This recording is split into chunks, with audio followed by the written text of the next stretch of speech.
SAFM, guiding you through the rush hour traffic. Good morning. Heavy overnight rain this morning across Gauteng province. Maybe just a good idea to allow some extra time and maybe set off earlier. Conditions pretty wet and slippery. There will be an impact on traffic flow across the region this morning. We also have a crash on the M2 leaving Joburg, just by Joe Slovo. So quite a heavy backlog on the M2 eastbound, making your way through downtown Joburg, direction Germiston, if you like. Heavy flooding still with us at Stilfontein between Potchefstroom and Klerksdorp. Be very careful how you get through there, please. Some of the rain has opened up potholing problems again on the N1. If you're driving to Bloemfontein through from Joburg, between Ventersburg and Vinberg, just approaching Vinberg, that's where the potholing is, and that'll be a problem, particularly overnight at high speed. So just keep your eyes open for that issue. Cape Town, a breakdown on the N2 inbound just by the airport, and that's pushing traffic back through towards Khayelitsha, one of the three lanes currently blocked off. Rob Byrne, SAFM Traffic. It's a very good morning to you in your SAFM Sports headlines. It is soccer. SABC Group CEO Nomsa Chibedi has committed to keeping major football tournaments free and accessible to South Africans. And tennis action, Game Monfils becomes the oldest winner in the history of the Madrid Open, coming from behind to beat qualifier Borna Goyo. And we'll bring you details just before 6:30.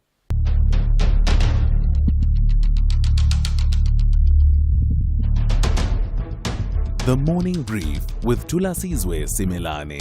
Weekdays, Monday to Friday, 6 to 9 a.m. The Morning Brief with Thulasizwe Simelane. Weekdays, Monday to Friday, 6 to 9 a.m. It's just gone 8 minutes after 6. Today is Thursday, the 24th of April, 2025. From Auckland Park in Johannesburg, we are SAFM 104 to 107 nationwide.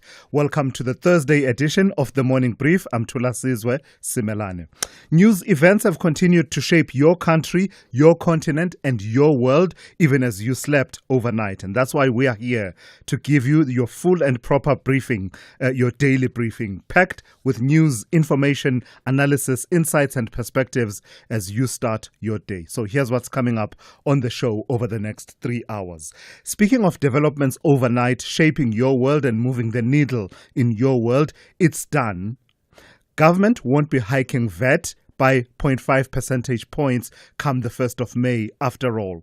The statement overnight from the Finance Minister Enoch Godongwana confirming that he will shortly introduce the rates and monetary amounts and the Amendment of Revenue Laws Bill. It's a mouthful, but it's called the Rates Bill, in which he will be proposing that the value-added tax rate be maintained at 15% from the 1st of May instead of the proposed increase that had been announced in the budget in March.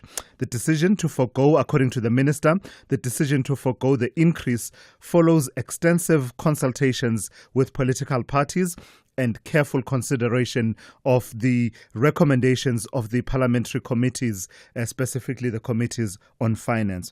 But he does acknowledge, though, in that statement that came in overnight, that the decision to not increase VAT will have consequences.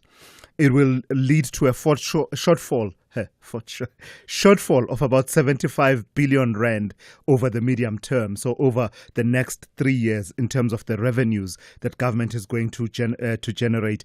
That will be short by some 75 billion rand. So related to that, the minister says he'll be writing, in fact, has written to the Speaker of the National Assembly to indicate that he would like to now withdraw the appropriation bill and the division of revenue bill that he had already tabled, so that there are new proposed expenditure adjustments. So spending will be adjusted in line with this new reality that the revenue will be 75 billion rand less over the next 3 years in light of the VAT increase of 0.5 percentage points being taken off the table.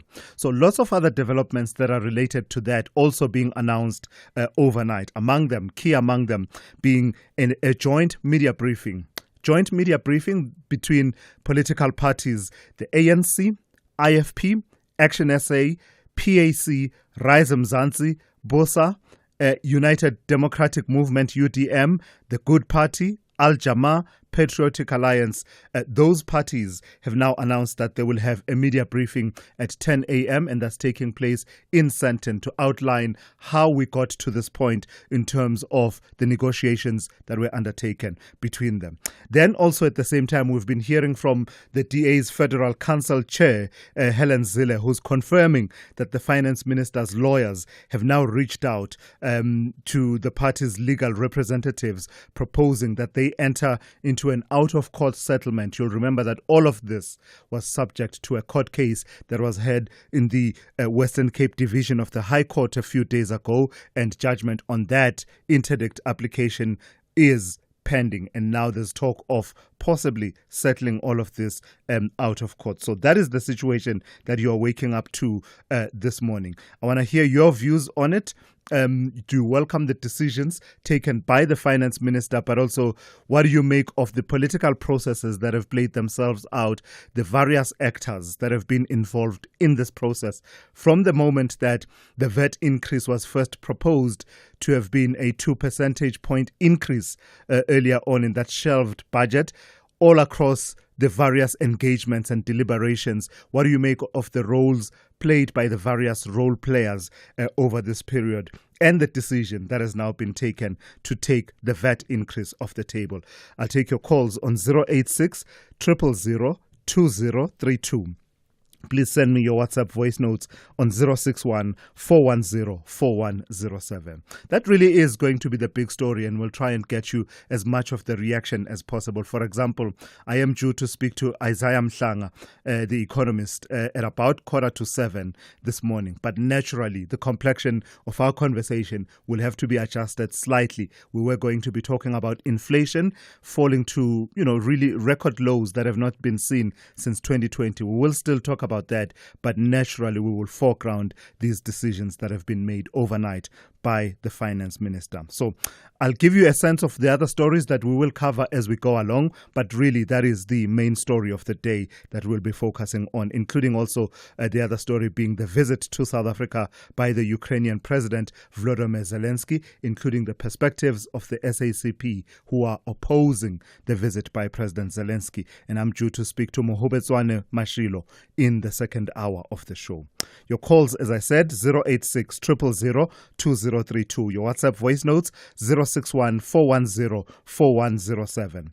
On social media, we are at SAFM Radio on X, we are SAFM Radio on Facebook and Instagram, and we are live on our YouTube channel, and that is SAFM Radio. We've got lots of ground to cover, folks, and so let's get it started. From the shows that bring us laughter to the moments that inspire us, your SABC TV license makes it all possible. Every license paid supports local stories, top talent, and the programs that unite South Africa. Pay your TV license today. Visit tvlic.co.za or your nearest retail outlet. Hashtag your screen, your story. Together, we make it happen. El Clasico is here. Barcelona takes on Real Madrid in the Copa del Rey final. And you can catch every moment on S3 or stream live on SABC+. Watch two of the world's biggest teams fight for Spanish football's ultimate trophy. Don't miss out on the heart-pounding action. Head to sabcplus.com to register right now. Or tune into S3 on Saturday 26 April at 9:30 p.m. for the live broadcast. This is the Copa del Rey final. Barcelona versus Real Madrid. Proudly brought to you by SABC Sport, your home of great football. For the love of the game.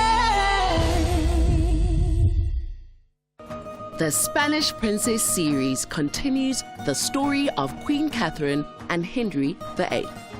Catherine's struggle to produce an heir places her marriage and position in the court at risk, and she's haunted by her choices from the past. Despite proving herself a politician, a diplomat, and a national inspiration, and even a military commander, Catherine must battle to save her love with the king and to preserve the peace and prosperity of their reign. The Spanish Princess Season 2 airs Saturdays at 9:30 p.m. only on S3. Open up.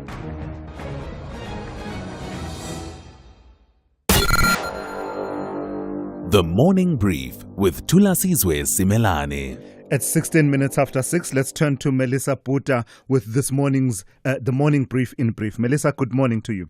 Your first story, you're looking at a fire, another fire in Tembisa, at the Tembisa Hospital.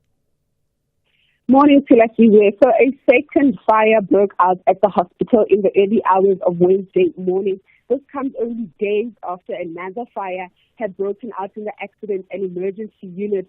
The Department of Health in Gauteng confirmed that the blaze affected the outpatient department, which had already been closed and cut off from power following the earlier incident on Saturday. The emergency teams quickly contained the fire and investigations are ongoing. Hospital operations are continuing, but it is with limited capacity. The Gauteng Health MEC will unpack more in the 7 o'clock hour. Yeah, talk about lightning striking twice there, in a manner of speaking. So we'll be in conversation, as you say, with the Gauteng MEC Nomantunkomo Ralihuko just after 7 a.m. Tell me about what's emerging around the country's youth unemployment and these programs to try and address it. So this is quite a sad story. South Africa's youth unemployment crisis has once again been highlighted by the overwhelming response to the fifth phase of the Basic Education Employment Initiative. They had over 1 million applications submitted, but there are only 44,000 education assistant jobs that are available. And this initiative is aimed at addressing youth unemployment, promoting skills development, and supporting basic education through temporary and meaningful job placements. 1.1 million applications for 44,000 opposition. Yes, and that's just opportunities. 24 hours. And lastly, Melissa, tell me about the Northwest University and their new medical school. It will be named after one of the titans of our democracy and our liberation struggle. Yes, so the university has announced that its upcoming medical school will be named the Desmond Tutu School of Medicine, honoring the late Archbishop Desmond Tutu. This was announced during a naming ceremony in Stanton. The school is said to be a collaboration between the university, the provincial health department, and private sector partners, becoming South Africa's 11th medical institution, aiming to address the severe shortage of healthcare professionals in the Northwest Province and nationally. The school is said to be opened in 2028. Yeah, I don't know why I said lastly. Now I mean lastly. Tell me about the South African Social Security Agency appearing before Parliament. What are they saying about increasing efficiencies? So SASSA has unveiled that their plans are, to enhance its systems and to speed up social grant processing and combat fraud. So they're saying that part of their performance plans is reducing grant processes from 7 days to just 1 day. They're using new automated and biometric systems to identify ineligible beneficiaries, and they want to improve the overall customer experience and tighten fraud controls. The agency also says that they plan to increase the number of beneficiaries from 19 million to 21 million in this year. All right. Thank you for that. That's Melissa Puta there with your morning brief in brief, just completing your picture with some of the stories we'll get to, but also other stories that may not necessarily fit within the time that we have, but that you should be aware of. Thulasizwe Simelane on SAFM. 6:20, here's how your weather will be looking on this Thursday. 4 impact-based warnings, so let's get through them. The first one, orange level 5 warning. It says severe thunderstorms resulting in heavy downpours, leading to flooding of roads and bridges, damage to infrastructure and agricultural activities. Those conditions are expected over the eastern parts of the Free State, extreme east of the northwest, southern parts of Gauteng, and extreme southwestern parts of Mpumalanga. Then there's a yellow level 4 warning. It says severe thunderstorms resulting in heavy downpours, leading to localized flooding of roads and bridges. Large amounts of small hail and excessive lightning are expected over the extreme south central parts of Limpopo, northern parts of Gauteng and Mpumalanga Highveld, as well as over the northern and northeastern parts of KwaZulu-Natal. Then you have a yellow level 2 warning, severe thunderstorms leading to localized damage to settlements, localized flooding of susceptible roads, low-lying areas and bridges. Those conditions are expected over the central parts of the Free State, eastern parts of the northwest, southern parts of Limpopo and northeastern parts of Mpumalanga, except in the northeastern Lowveld. And lastly, a yellow level 2 warning. It says disruptive rain leading to localized flooding of settlements, roads and bridges. That is expected in places along the coast and adjacent interior of the eastern half of the Eastern Cape. Your highs and lows for the main centers: Pretoria 14 to 18, Johannesburg 12 to 16, Mbombela 17 to 18, Polokwane 15 to 19, Mahikeng 12 to 21, Bloemfontein 11 to 18, Kimberley 12 to 19, Uppington 10 to 21, Cape Town 15 to 24, George 11 to 19, Gqeberha 16 to 21, East London 17 to 20, Durban 18 to 22, Richards Bay 18 to 21, and finally Pietermaritzburg 13 to 17. Honey, what are you doing? I'm stretching for tonight. I thought you're not dancing at bachelorette parties anymore. Baby, we need the money to put Johnny through matriek mos. And what's the police uniform for? The clients feel safer when I wear it. No, man, just sell your bucky to We Buy Cars. They give the best prices and they pay you within minutes. Okay, but can I just go and dance one more time, please? You know how much I love it. No, the buyer's already on his way here. Wow, okay. Strapped for cash? Just sell your vehicle to We Buy Cars. The easiest way to sell your car by far. Fadlu Davis is back home to finish what he started in East Africa. But Steve Barker and his boys believe they can find an equalizer in their own backyard. Stellies collides with Wekundu Wamsimbazi. This is the second leg semi-final battle of the Total Energies CAF Confederation Cup. Catch the spectacular contest of African football. Stellenbosch FC versus Simba Sports Club. This Sunday, 27 April at 2:30 p.m. Streaming live on SABC Plus, SABC One and SABC radio stations. Proudly brought to you by SABC Sport. For the love of the game. Worldview Update, bringing you closer to international or global news. Ahead of Ukrainian President Volodymyr Zelensky's arrival in South Africa, in fact, I'm told he's already here, arriving today, some major developments in the United States-led effort to broker a ceasefire between his country and Russia. U.S. Vice President J.D. Vance says Washington has tabled what he calls a very explicit proposal that the two warring countries must either accept or the U.S. would, quote-unquote, walk away from the peace process. Vance revealing that the proposal would include what he calls territorial swaps and a freezing of the conflict along current front lines. His comments coming as a major diplomatic conference in London had to be downgraded after the U.S. Secretary of State, Marco Rubio, decided not to attend. So let's speak to Dr. Kingsley Makubela, who is risk analyst and a former diplomat. Good morning to you, and thank you for your time this morning. So, in what way and in what manner do these developments that I've just described involving this proposal by the United States, as well as the breakdown of that London summit, shape, in your view, the conversation, the likely conversation between President Zelensky and President Ramaphosa when they meet today? Good morning, Thulasizwe.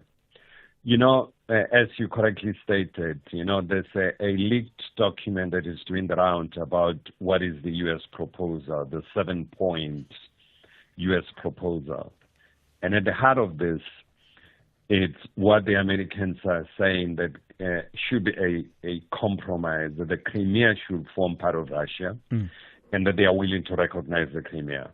And that's what has made Zelensky very enraged about this thing. And literally, there's been an exchange of words, albeit nuanced, by Zelensky with the Americans. So it will put South Africa in a very, very precarious position. Because South Africa, according to what we've been told, wants to nudge this a negotiation between the Russians and the Ukrainians. But it comes at a very wrong time also for South Africa, when the tension with the United States is building up. Marco Rubio withdrew at the last minute from a meeting that David Lammy was organizing, a foreign minister, to really look at the modalities of the ceasefire. And really they downgraded it. They sent Kit Kellogg, the Americans sent Kit Kellogg to go and represent them. And it seems Kit Kellogg and the delegation left the meeting early yesterday. So it's not coming at the right time, Thulasizwe. So do you get the sense that the real complexities involved in trying to resolve this situation are really now coming to the fore? The upbeat tone of the Americans has since been tempered by this reality that actually it won't be as easy. There's a meeting scheduled for Steve Witkoff with the Russian president, and that's coming up a bit later on, in fact tomorrow. That's going to be taking place. Are we now getting an appreciation of just how complex resolving all of this is going to be, especially with the territorial concerns that you just outlined? I hope South Africa is getting the understanding of how complex this matter is. As you are saying, Witkoff is meeting, and he's been continuing having meetings with the Russians. And he started to come up with tones that is not accepted in the West, that Russia is quite flexible, Russia is willing to talk. And these are things that are making the Europeans very much uncomfortable. But my biggest worry, Thulasizwe, is that South Africa has to play its card very carefully, because there's clearly a rift between South Africa and between Americans and the Europeans. And this rift centers around fundamentally what has to be done. It's not new, the territorial concession. The Americans have made it quite clear during their first meeting in Riyadh with the Russians that Ukraine would have to concede certain territories. Yeah. If South Africa keeps on hammering on this question of respect for territorial integrity on disputed land, the Crimea, Thulasizwe, as you know, has been the centerpiece of the Soviet submarine fleet, and it was transferred to Ukraine by Khrushchev. So there's a dispute around that. And of course, when the Soviet Union was disintegrated, it was agreed the Crimea should become part of Ukraine. But be that as it may, the situation has changed. South Africa has to be very careful. But part of this visit, I think, what Vladimir Zelensky will do is to lobby South Africa to attend the G20. Now that the Americans, it seems, Trump won't attend. All right. If that is to happen, then it creates a perception of gaining against the Americans. And the Americans still have the capacity really to create havoc for South Africa. All right, let's leave it there for this morning. Thank you for your time. That's Dr. Kingsley Makubela, who is a risk analyst and also a former diplomat. This is SAFM Sport with Zai Khan. Let's kick off with SABC Group CEO Nomsa Jabedi committing to keep major football tournaments free and accessible to South Africans. The public broadcaster will bring fans the 2026 FIFA World Cup, as well as the upcoming men's and women's AFCON tournaments, live on SABC's free-to-air platforms. Jabedi says the broadcasters has strengthened their relationship with CAF, emphasizing SABC's commitment to high-quality sports content for all South Africans. The SABC is really, very interested and very committed to ensuring that we unite South Africans by utilizing football as the core, conduit for that. But we also celebrate African excellence when it comes to football, because that's what we've seen. African football is now a global event. It's one of the biggest events in the world, and SABC is going to be bringing it live to South Africans on our free-to-air platforms. Now, the process of introducing video assistant referee in South Africa is moving quickly following the availability of funding to implement the project from the Minister of Sports, Arts and Culture, Gayton McKenzie. Here's SAFA CEO Lydia Manyapau. The request for proposals went out, and we are looking obviously for approved VAR suppliers out there to put in the proposals in line with the requirements that we put forward. We are in the process of putting together a tender committee that will assess all the proposals that we receive, so that we identify the best possible service providers that we can interview and ensure that whoever is eventually appointed is the right service provider for this, because we have to get it right the first time. Now, Cape Town Spurs were the biggest winners during match day 26. They had a 4-0 victory against Pretoria Callies at Athlone Stadium. Elsewhere, Arsenal made Liverpool wait to win the Premier League title despite Jean-Philippe Mateta's brilliant late goal off the bench, earning Crystal Palace a 2-2 draw at the Emirates. And finally, tennis. Game Monfils became the oldest winner in the history of the Madrid Open, coming from behind to beat qualifier Borna Goyo. More sport, top of the hour. I'm Zai Khan. Good morning, I'm Anne Musa. In the headlines, Finance Minister Enoch Godongwana has reversed the 0.5 percentage point VAT increase. He announced during the budget speech in March VAT will remain at 15%. The Usindiso building fire trial is expected to resume today at the High Court sitting in Palm Ridge east of Johannesburg. The first state witness, Johannesburg Magistrate Peter Du Plessis, concluded his testimony yesterday. And residents of Tawane village near Delareyville in the northwest are pleading for assistance following flooding in their village. I'll have details on these and other stories at 7. SAFM, guiding you through the rush hour traffic. We kick it off in Mpumalanga on the N4. There's reports coming in of two trucks that have jackknifed at Middelburg. Now, this is just before the Van Dyks Drift exit, so just before you sort of get to Middelburg Plaza. There is a backlog of traffic on the N4 that's coming through from that sort of Hendrina exit through Middelburg towards Emelafeni, towards the Joburg Gauteng region, if you like. I expect some delays there. One thing that is going to become a problem this morning in Pretoria is a major fire explosion event at the Waltloo substation. That's going to take out power in the region, and that's going to take out a lot of traffic lights. If you're driving in regions of Tshwane that are served by Waltloo substation, it is likely to be a busy morning for you. Talking of busyness, Sefaka Makato coming out of Mamelodi, or coming out of, I beg your pardon, Montana towards the M1 highway. That section of road already busy. Looks like some traffic lights are down there. Slow going on the M1 south to Rigel. That's possibly a breakdown. The M2 through central Joburg's heavy this morning. A crash at Joe Slovo Drive. The M2 from the Crown Interchange heading out to Germiston's backed up. The N3 north at Heidelberg down at Spruitview. Very slow as well. Looks like something's unfolding there. We'll keep an eye on that one for you. Durban, 20 mils of rain recorded yesterday. Roads might be a bit wet and slippery still this morning. Take it easy. Cape Town, the highway is busy. N2 inbound includes a broken down vehicle before you get to the airport. That's pushing traffic back to Khayelitsha. Rob Byrne, SAFM Traffic. Do great solutions start with good conversation? SAFM, leading the conversations that move us. The Business Update on SAFM. Let's get our first update from Dowling. Dowling, good morning to you. We'll start with news coming out of the EU, what they call antitrust laws and fines, what we call competition law fines and processes.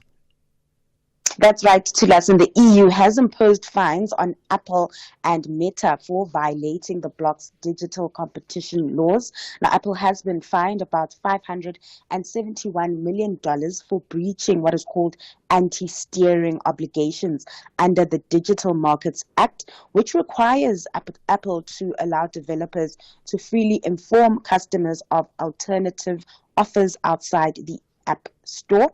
Now, the tech giant has been ordered to remove technical and commercial restrictions on steering and refrain from perpetuating its non-compliant conduct in the future. Apple plans to appeal the fine, stating that the European Commission is unfairly targeting the company. Meta, on the other hand, has been fined $228.4 million for forcing Facebook and Instagram users to choose between seeing personalized ads or paying to avoid avoid them. Now, the EU Commission deemed this as an illegal requirement, restricting users' freedom to consent to data sharing. Meta has also been ordered to make changes to its less personalized ads option within 60 days or face further fines. Now, the company argues that the Commission's decision will handicap successful businesses within the US while allowing Chinese and European companies to operate under different standards. Now, the fines mark the first penalties issued under the EU's Digital Markets Act. Now, some analysts say the EU's fines on Apple and Meta could worsen tensions between the US, especially under the Trump administration, which has criticized EU regulatory actions targeting American tech companies. In aviation and Dowling, tell me about Boeing. These numbers that they're showing, the losses that are smaller. Let me not say much. That are smaller for quarter one. Do they indicate that the worst of their turbulence is over? It seems like it, Thulas. Their company reporting a smaller than expected quarterly loss as it increased production and delivery of jets. You must remember that last year was quite a difficult year for the company as it had quality issues and a strike that weighed on most of its aircraft production. The company's CEO, Kelly Ortberg, that took over last year, stated that Boeing is producing 737s at a monthly rate in the low 30s, aiming to roughly increase output to 38 per month by the end of the year. Now, Ortberg referred to this year as Boeing's turnaround year, despite industry supply chain issues and the impact of the US-China trade war. Boeing is optimistic about its prospects. The company reported an adjusted loss of 49 cents per share, beating analysts' expectations, and it expects positive free cash flow in the second half of the year. Boeing's defense unit, in the meantime, returned to profitability, reporting operating earnings of $155 million. The company also announced the sale of portions of its digital aviation solutions business for $10.5 billion. Please give us our first roundup of market activity for the morning. So the relief rally has continued with stocks in the green. The tech-heavy Nasdaq still leading the gains in the U.S., closing 2.5% higher overnight. This as talk of a Trump pivot boosts sentiment, but more companies are coming out saying they want actual trade deals. Now, the positive sentiment not really filtering through to the local front, with the JSE mixed. We saw gold slump, and that weighing on the Resources 10 complex. It shed almost 5% in yesterday's session, and that weighing on the all share, which closed pretty flat, just under the flat line, losing 0.07%. Meanwhile, the rand giving up some gains at 18.67 to the dollar this hour. Then over in Asia, hopes for easing trade tensions between the world's biggest superpowers has boosted the mood in the market, but traders are awaiting concrete plans. And with that, trade on that front is mixed. All right. Thank you for that, Ndauling. Look out for more from Ndauling's insights. She'll be back with another report for you just after 7:30 here on The Morning Brief. Africa Update on SAFM. Let's say good morning to Sipho Mantula. Raz, good morning. Let's start with, this is quite significant, isn't it? Is it the equivalent of what they would call talks about talks? But first you have a cessation of hostilities in the DRC before the substantive talks. That is quite true, Thulas. Jumbo Africa, and a refreshing morning to the listeners. Thulas, yesterday, the watershed joint statement between the government of DRC and the M23 was announced in terms of concluding this escalated fighting that has taken so long in multiple Congolese cities. We know Goma, Bukavu, they were captured by M23. They've not said to us what is the Qatar process have collapsed or what, because no official comment has been made on the Doha talks. But this is a great move, looking at how they have agreed jointly yesterday to say that there's immediate cessation of hostilities until talks have reached what they call conclusion. And that's why we need to hold them accountable, both SADC, the AU, and the other international partners who have been watching the Eastern DRC and the DRC broadly to us. They might be very happy with this outcome. And then tell me about the Kenyan President, William Ruto, visiting China. This is the third time, is it, Sipho? That is quite true. The hustler has been in Beijing till 2023, 2024. Remember the Forum on China-Africa, it was last year. The Silk Road and Belt Forum 2023. But this visit is very important considering the 10% tariffs applied by the U.S. on all Kenyan exports to the U.S. Now, China is moving towards Beijing now, Thulas, and here you will understand that they will engage on issues of trade, transport, technology between China as well as Kenya. And here they are targeting the railway line project between Naivasha in the town of Malaba, close to the border of Museveni in Uganda. And then tell me about the bilateral engagements between South Africa and Lesotho. That happened yesterday, right? Thulas, that was yesterday. President Ramaphosa had to meet with Sam Matekane, but emphasizing on two things that are key. Thulas, is water resource management. Even if we have many rains that we are seeing, we have the issue of energy security, but also the minerals, Thulas, between the two countries. But as you know, Thulas, bi-national commissions will always have legal instruments. 45 agreements have to be signed between the two countries and being implemented. And basically, Thulas, you can sign all those bilaterals, but it's important if both citizens of two countries can benefit out of this bi-national commission. Lastly, Sipho, in your historical archives, you're taking us to 24 April 1993. What happened on this day? Thulas, it's almost 32 years since the passing and the death of the ANC former president who was in exile, that is Oliver Reginald Tambo, who died after a long battle with illness. Thulas, we know that the death of Oliver Tambo came a mere 2 weeks after the assassination of Chris Tembesi Lehane. Oliver Tambo's funeral, Thulas, was accorded a state funeral. There were many international community members who came, the journalists who bid farewell to Oliver Tambo. And finally, Thulas, Oliver Tambo said the fight for freedom must go on until it is won, until our country is free and happy and peaceful. As part of the community of men, we cannot rest. Asante sana Thulas, as was leading the conversation, SAFM observing the Freedom Month. Sipho, thank you for that. That's Sipho Mantula there with your Africa Update. When your business expands, it's time to look for the kind of space that'll offer it more than square meters on a plan.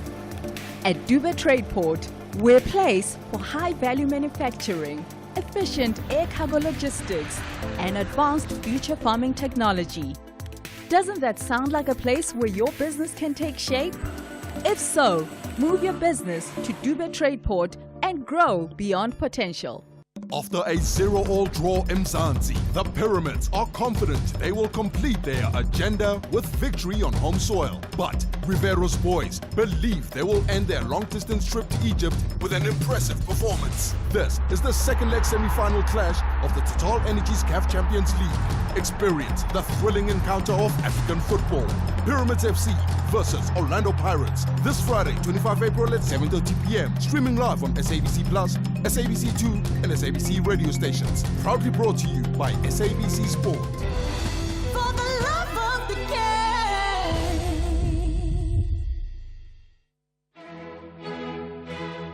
Do you want an experience of a lifetime? Where every day is filled with challenges of providing Lisa Vanderpump curated experiences while dealing with rivalries, romances, and misadventures. It's drama at Vanderpump's French Estate. Chantel, Rosabelle, and the staff can't wait to give you a front row seat to all the drama. Catch Vanderpump Villa, Saturdays on S3 at 8:30 p.m. S3 open up. S3. Thulasizwe Simelane on the Morning Brief. Weekdays, Monday to Friday, 6 to 9 a.m. So let's return to that lead story for this morning. It's going to be the major talking point of the day. The announcement by the Finance Minister, Enoch Godongwana, that he will shortly introduce the rates and monetary amounts and the Amendment of Revenue Laws Bill, which is known as the Rates Bill, in which he will be proposing to maintain value-added tax at 15% from the 1st of May, essentially withdrawing that proposed increase of 0.5 percentage points. Let's speak to Karabo Khachau, who speaks on behalf of the DA National Spokesperson. Good morning to you, and thank you for your time this morning. You must be feeling quite vindicated. We are. Good morning to yourself, Thulasizwe. Thank you for having me, and good morning to your listeners. 100%. And this indication is not the Democratic Alliance, but that of South Africans. South Africans have made it clear from the onset, Thulasizwe, that they do not have more rands or cents to spend additionally on food, on basic essentials, on baby formula, on school shoes, on nappies, on chicken and masapo to eat on a Sunday. Altogether, this is a victory. And had the Democratic Alliance not gone to court, then the minister's legal team wouldn't have sought for an out-of-court settlement on the matter, and perhaps we wouldn't have even seen the scrapping of the VAT increase altogether. So we are saying, as the Democratic Alliance, to South Africans, that our commitment to the fight to ensure that come the 1st of May, there will not be a VAT increase has come to fruition. And it is a fight that we are happy that we fought together with South Africans alongside South Africans. Does it matter where that decision, from which pressure point the decision came, whether it is from the engagements with the other political parties, your Action SAs, your bosses, Rise Mzansi and others, or the court processes that you undertook? Does it matter at the end of the day? It does, because then you are able to get to the truth of what the results of where the pressure point truly was and what the outcome here was caused by. The pressure point was certainly the court case, particularly because you would know, Thulasizwe, that throughout, even before we got to court on Tuesday, Minister Godongwana was very brave to communicate to the media and South Africans that he is going to push forward and that he is unable to see how we're going to get money elsewhere. And it is on the basis of the arguments that were presented in court on Tuesday that his legal team went back to him to say, yes, it's very hot in there. We're not going to win this case. We propose that you ask for a settlement. And it is after that advice that he received that his legal team, that he was able to concede, and his legal team approached the Democratic Alliance's legal team to say they asked for an out-of-court settlement. It is also important to understand here, Thulasizwe, that there is no need to ask for an out-of-court settlement if you are of the belief that you're going to win a case. The reason why Godongwana's team asked for an out-of-court settlement is because they understood that as far as procedural master and constitutional master is concerned in this case, they're not going to win. So I'm just wondering, and I know it may be early days in the sense that, the decision was just a few hours ago, and perhaps you're still going to engage, but I'm just wondering to what extent are all the issues addressed? Because when I was listening to the arguments and reading some of your papers there were issues that I thought, whether or not the VAT increase is removed, you've raised fundamental questions, for instance, around the provisions of the VAT Act and how a VAT increase can be introduced, the power of the minister vis-a-vis the power of parliament. What happens now? Do you have any sense of whether or not you would still want those issues to be determined finally, or will you be happy that there's no VAT increase and therefore we all walk away and continue in the GNU? So we had two applications before court. So the out-of-court settlement that the minister's legal team is asking for is for Part A, which is the interdict to make sure that come the 1st of May, we do not have a VAT increase. Part B of our application deals with the testing of the constitutionality of the VAT Act. According to the Constitution of South Africa, the power to tax South Africans for revenue collection purposes rests solely in the legislative arm of state. On a national sense, that would be Parliament. Provincially, that would be the provincial legislatures. On a local level, that would be a municipal council. Currently, Section 7.4 delegates that authority to the executive arm of state. It gives the minister the power to do so, which means that minister announces and Parliament follows. That is inconsistent with the powers of with the power of the Constitution as it dictates. I'm going to give you an example. Right now, we woke up to the minister having declared via Treasury that we no longer have a VAT hike. That in itself is proof that the minister then acts alone and then Parliament follows behind. That's the problem that we're challenging, that we shouldn't ever have a case where ministers or the executive arm of state, either on a national level or MECs and MMCs, can wake up and can decide to vet people or not vet people. Again, what South Africans should understand here, Thulasizwe, is that in this case, Minister Godongwana made an announcement to increase that, but then he gave it a few days to say it will start effective on the 1st of May. Right. Had he said, I'm making an announcement today, effective tomorrow, then according to Section 7.4 of the VAT Act, that would have been permissible, right, which is inconsistent with the Constitution. So we're still testing Part B of our application. All right, let's leave it there. Thank you for your time this morning. That's Karabo Khachao, the DA National Spokesperson. SAFM, guiding you through the rush hour traffic. We start in Mpumalanga with a reminder of the truck crash that we told you about. 2 trucks have jackknifed on the N4 at Van Dijksdrift exit. That is coming through Middelburg towards Emalatheti, towards the Middelburg Plaza, if you like. So just sort of after the central Hendrina exit, you'll come across quite a big backlog of traffic on that section of the N4 highway. Joburg's N3 North at Spreightview, that's quite busy this morning. Queues up towards Heidelberg Road. There's a big traffic backlog leaving Joburg on the M2 eastbound. That is a crash in by Joe Slovo. So from the Crown interchange heading out of town, it all gets very busy. And there's a crash at Galuli, so the N12 and R24 routes coming in from Ekurhuleni are quite heavily backed up. The N1 starting to move through Rigel Avenue. There was a breakdown at Rigel. It's being cleared. And just a reminder about the power supply problems. The Waltloo substation exploded early hours this morning. That has taken out a great big chunk of northern parts of Pretoria that are fed by that. And it looks like it may be having an impact, certainly along Sefaka Makato, coming from the Montana side down towards the M1 highway. Very slow with some lights out there. Durban drying out after some rain yesterday and overnight. Just take it easy, please, if roads are wet and slippery where you are. Cape Town, a crash on the M5 north at the N2 highway. So coming up from Kenilworth, some extra delays there. And of course, the N7 south has those roadworks still in place at Goodwood. And that's already started to queue back towards Milton Road. And Hilbeson at Bosmansdam Road going south looks very slow. That is possibly an indication those lights are down again. If you're coming from Burgundy estate side on Kilbeson, it's quite slow. Rob Byrne, SAFM Traffic. They say fortune can change lives, but does it change who you are? From Engoto to Durban, twins born into struggle, now with millions in their hands. But with wealth comes division. One twin raised with responsibility, the other treated like royalty. 2 paths, one dream, Maskandi greatness. Brand new telenovela, Amalanga Wafani, where money, family and betrayal collide. Starts April 2025, weekdays at 6:30, only on SABC 1, Mzansi for sure.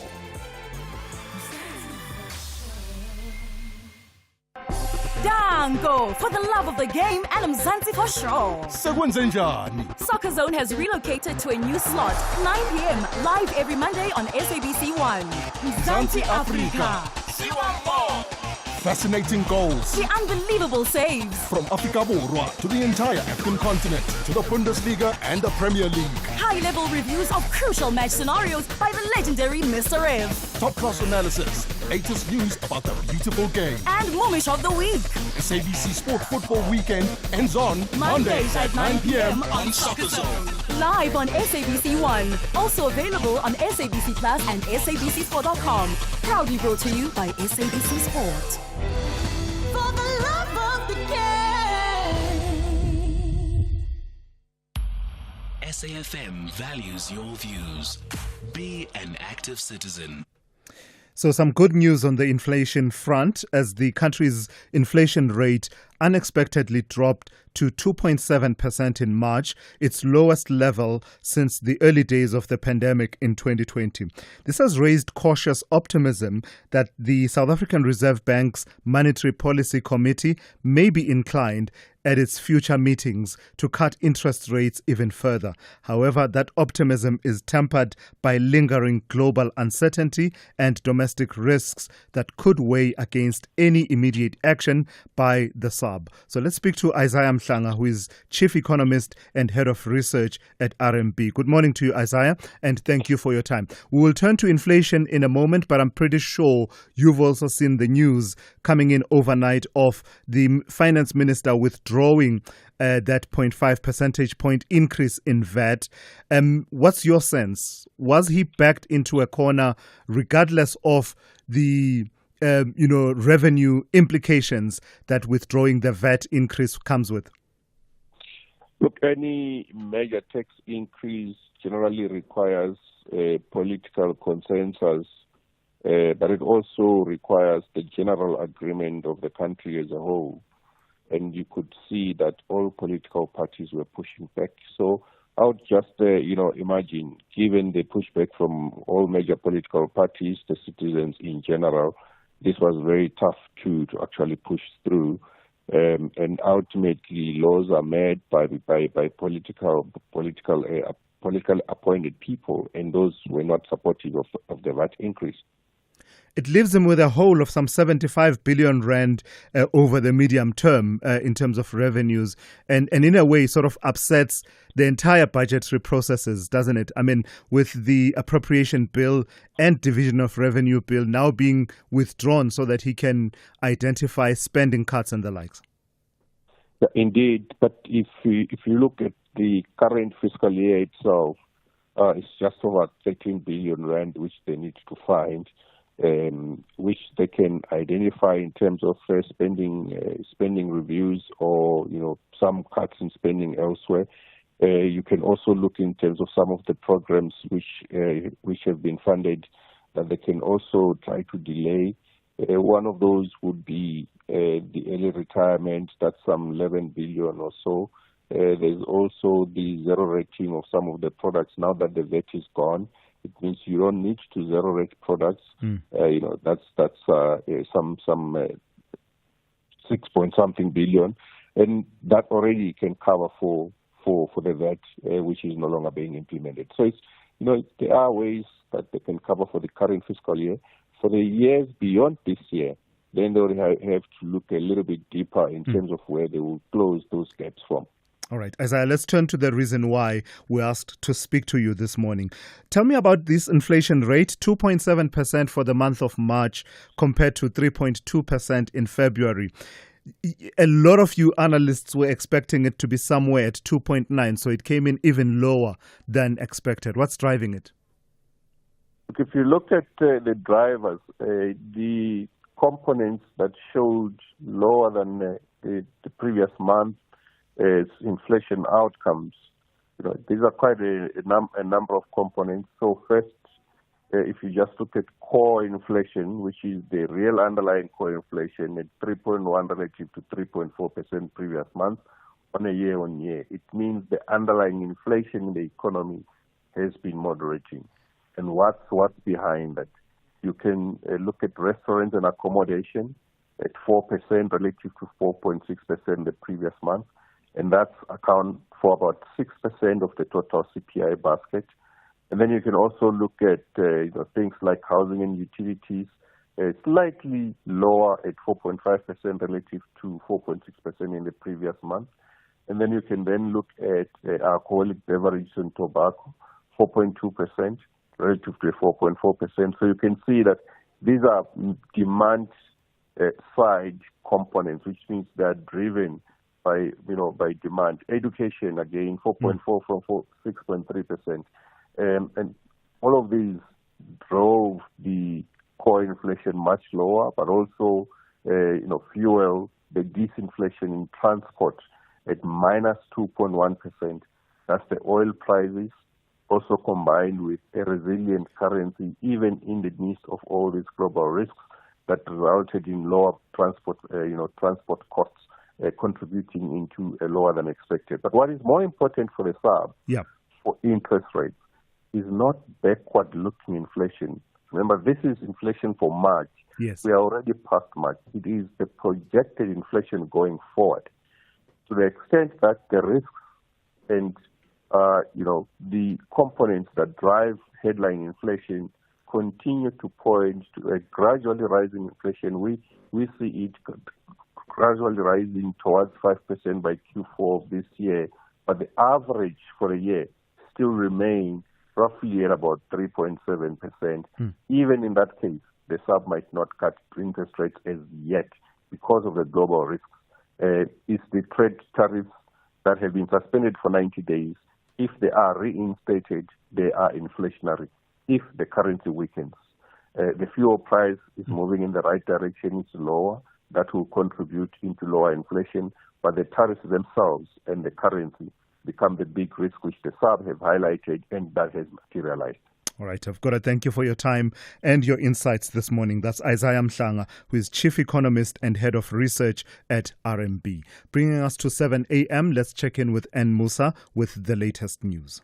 Outsurance will go out of their way to try and save you money on your car insurance. If they can't, ask for 500 Rand. SMS out to 30754. Now that's good news.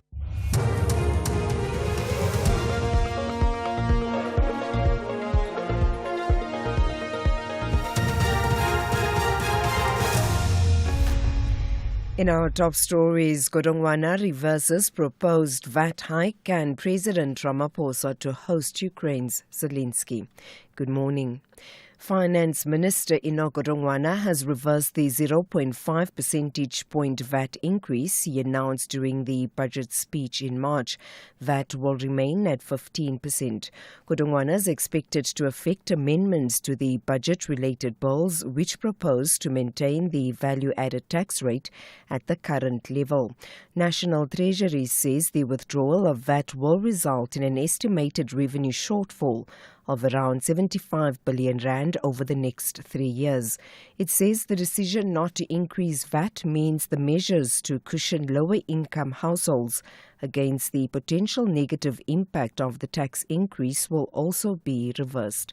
Tsepo Mongwai reports. According to the statement, the initial proposal for an increase to the VAT rate was motivated by the urgent need to restore the funding of critical frontline services that had suffered reduction necessitated by the country's constrained fiscal position. It says the ministry has received many suggestions, however, they do not provide an immediate avenue for further revenue in the short term to replace a VAT increase. The National Treasury, however, says it will consider this and other proposals as mechanisms to increase the resources available. Limpopo Social Development MEC Florence Radzalani has expressed shock at the murder of a nurse at Ukuankua Township outside Zanin. Faith Shikabana was attached to the department's juvenile care center. She was stabbed to death allegedly by a partner in a domestic-related dispute. The suspect is yet to be arrested. The Usindiso building fire trial is expected to resume today at the High Court sitting in Palm Ridge east of Johannesburg. The first state witness, Johannesburg Magistrate Peter Du Plessis, concluded his testimony yesterday. Sitembiso Mhlalose faces 76 counts of murder. He is accused of setting the hijacked building on fire in 2023, resulting in the deaths of 76 people. He has pleaded not guilty to all charges. Magistrate Du Plessis testified that he was fully aware when he confessed to starting the deadly fire. The fifth question posed to him is, have you been threatened with assault or any other prejudice should you advise me of an assault or threat against you prior to you being brought to me? Again, his answer was no. Residents of Tawane village near Delareyville in the northwest are pleading for assistance following flooding in their village. Heavy downpours have left a trail of destruction. Homes are flooded as well as pit toilets overflowing, creating a severe health hazard. Residents says it's difficult to access and receive essential services such as healthcare.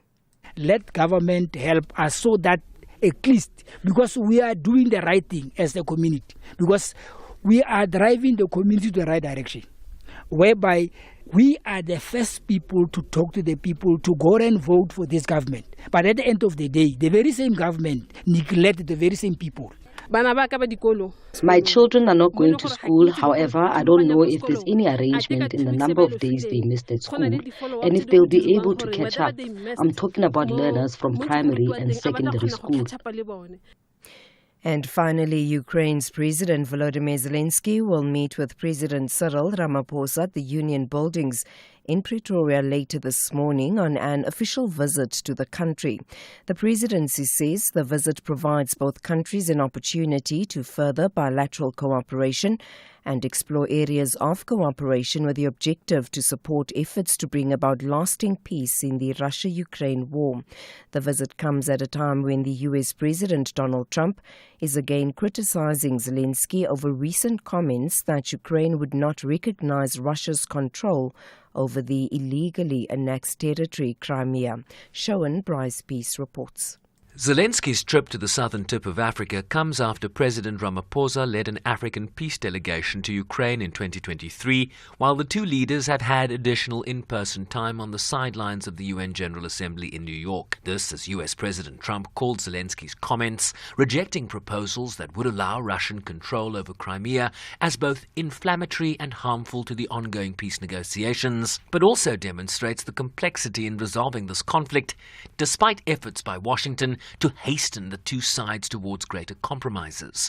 Zelensky is due at the Union buildings around 11 a.m. this morning, after which the two delegations will meet behind closed doors. Recapping the top story, Finance Minister Godongwana has reversed the 0.5 percentage point VAT increase. He announced during the budget speech in March VAT will remain at 15%. For SAFM News, I am Anne Musa. Those were the top stories for this hour. Don't miss out on a possible car insurance saving. SMS out to 30754 for a quote. Outsurance, where you always get something out. You wouldn't want to pay more than you need to for your cell phone bill. So why overpay for car insurance? Switch to Outsurance and you could save big every month. Jermaine, a 43-year-old man, is a real Outsurance client who saves a whopping 360 Rand a month on his 2021 Mazda 3 1.5 Dynamic. Now, that's what I call a real deal. Why pay more? Switch and save today. SMS out to 30754. That's out to 30754. With Outsurance, you always get something out. A licensed insurer and FSP. T's and C's online. SAFM. Guiding you through the rush hour traffic. We start in Mtwani, the mighty Mopani Highway, very heavy this morning. Expect some delays leaving Shoshanguve down through Block XX. Also expect to be held up driving into Shoshanguve, approaching XX. You might want to move across and use the M35 Soutpan Road as the alternative route. Power supply problems across northern parts of Pretoria. Areas supplied by the Waltloo substation are offline after a major explosion and fire event at the substation, I believe, early hours this morning. One of those routes looking like Sifaka Makato from Montana, very busy towards the N1. Crash on Joburg's M2 eastbound at Joe Slovo, heavy from Crown.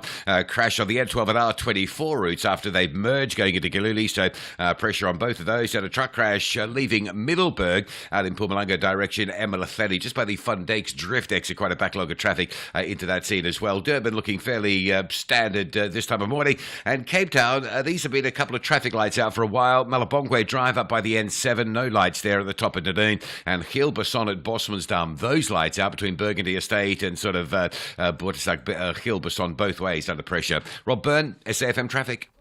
It's a very good morning to you in your SFM Sports headlines. The CAF president, Patrice Motsepe, has thrown his weight behind Kaizer Chiefs' likely return to continental football, and the SABC has confirmed it will continue delivering major football tournaments free to the public. Details just before 7:30.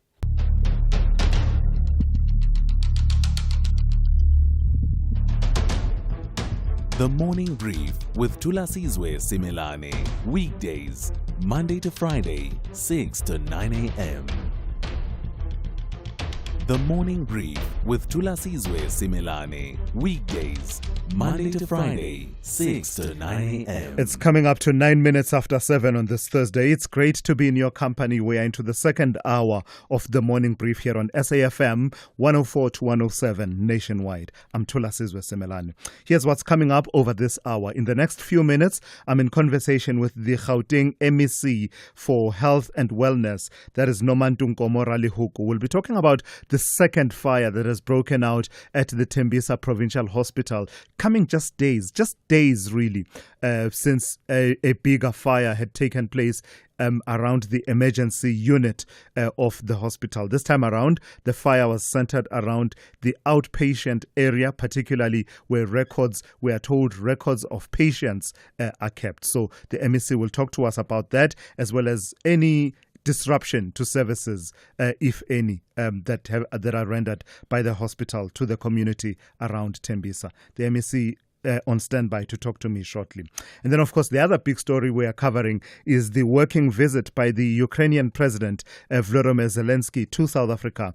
President Cyril Ramaphosa said to welcome him around 11 a.m. at the Union buildings, and the red carpet will be rolled out.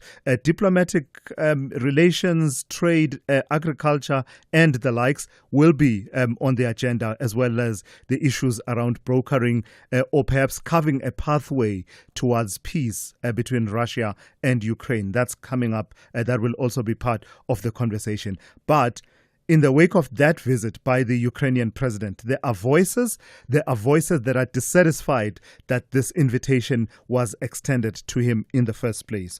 Among those voices is the SACP, the South African Communist Party, and we'll be talking to Dr. Alex Mashilo over the next few minutes here on the show. Through it all, please weigh in, including on that big development overnight around the VAT increase being scrapped and the finance minister now taking the necessary steps to ensure that there's no 0.5 percentage point increase in VAT come the 1st of May. That is the major talking point of the day. Give me a call, weigh in on that and other issues that may be exercising your mind.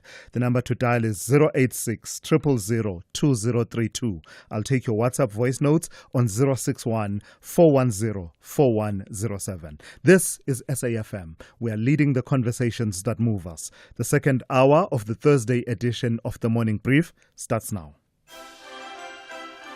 In an apartment far, far away. Mara Springs is not that far, Mos. Who's the narrator here? Sorry. Exists a room dedicated to who Morena refers to as the GOAT. From his very first soccer boots, right down to the shirt that he wore in his final World Cup, Morena has it all. Ask Morena anything about the GOAT, and the answer will roll off his tongue like second nature. Morena is not just obsessed. Morena is the GOAT's super fan. Uswile boy, it's me, super fan. Yeah, sure, boy. Tune in to Superfan Saturdays at 7:30 p.m. on S3 and watch contestants compete in challenges related to their favorite artist, ultimately lip-syncing to determine the ultimate superfan. The Red Devils want to add more heat in Cairo to make life difficult for Masandawana, but Kabuyelo refuse to shake and break.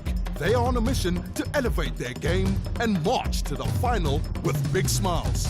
It is do or die. This is the second leg semi-final encounter of the Total Energies CAF Champions League. Catch the incredible action of African football.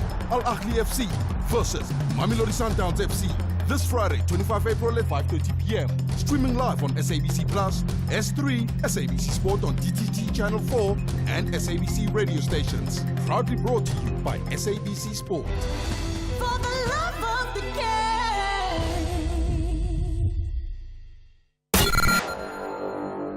The Morning Brief with Thulasizwe Simelane. 13 minutes after 7. What's that they say about lightning? They say it doesn't strike twice, but it would seem fire does. At least it has at the Tembisa Provincial Hospital in Gauteng.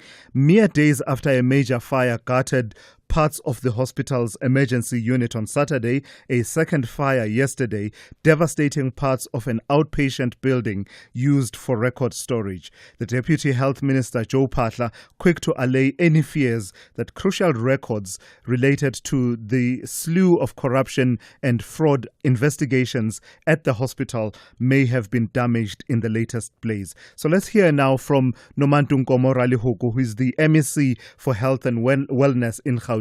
Good morning to you, MEC, and thank you for your time. Tell me about the extent of this fire. How damaging was it, the second one now, to those that room used to keep records of patients? Indeed, the fire broke out in that room that keeps our records, but some of the records are already scanned. That's why we are a little bit not too much extremely worried about it, but maybe you'll find out that those that were not complete, because now they were all disturbed by the fire, because we started the process of scanning our records into the system. So we're praying very hard that let's hope when we want some of the documents, we'll be able to get them. So definitely there was some what do you call it, there was some fire, but that fire definitely destroyed the potential of those. But we are still trying to check. We'll assess immediately when that place is opened, which ones have been, because they were setting them up, they sorted them out, and those that were supposed to be scanned, they were scanned, but they put them on the other side. But now, because the room is messy, we'll have a problem of identifying that. But we are praying so hard that it didn't affect that much then. It is a bit strange, isn't it, MEC? A second fire at the same hospital within a matter of days. Definitely it is, and the place, by the way, is adjacent to the accident and emergency area. It was condoned. There were no people at the moment because it was not far from that area. They were still doing some of those investigations, so it was going to be part that particular area of that. Hence, it was not opened, so nobody was on that site. Do you suspect foul play? I'm not sure at the moment, but we're waiting for the investigation results. Once the report comes out, we will definitely see. Let's pray that it's not a foul play. It's just an innocent fire story. Can it be, though? Can it be an innocent fire story?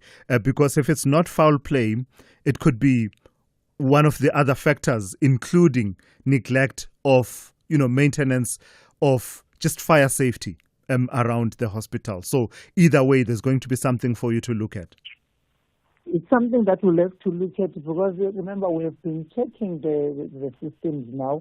As much as it's something that it was not done way back in our hospitals, but now we're forced to definitely make sure that we are compliant as the hospitals. So hence we're sitting at 79% compliance in the hospital itself. So we've been busy. 79% fire compliance. 79% fire compliance. Is that good enough? Generally, yes, because they are saying the standard operations procedure is that you must sit at 75. So we're above 75%. Okay. So, but we were still upgrading that, because for me, I felt that all the hospitals, we must move and be at 100%, not only say we're above 75% and start relaxing. Lots of people are skeptical, MEC. So let me ask you this question.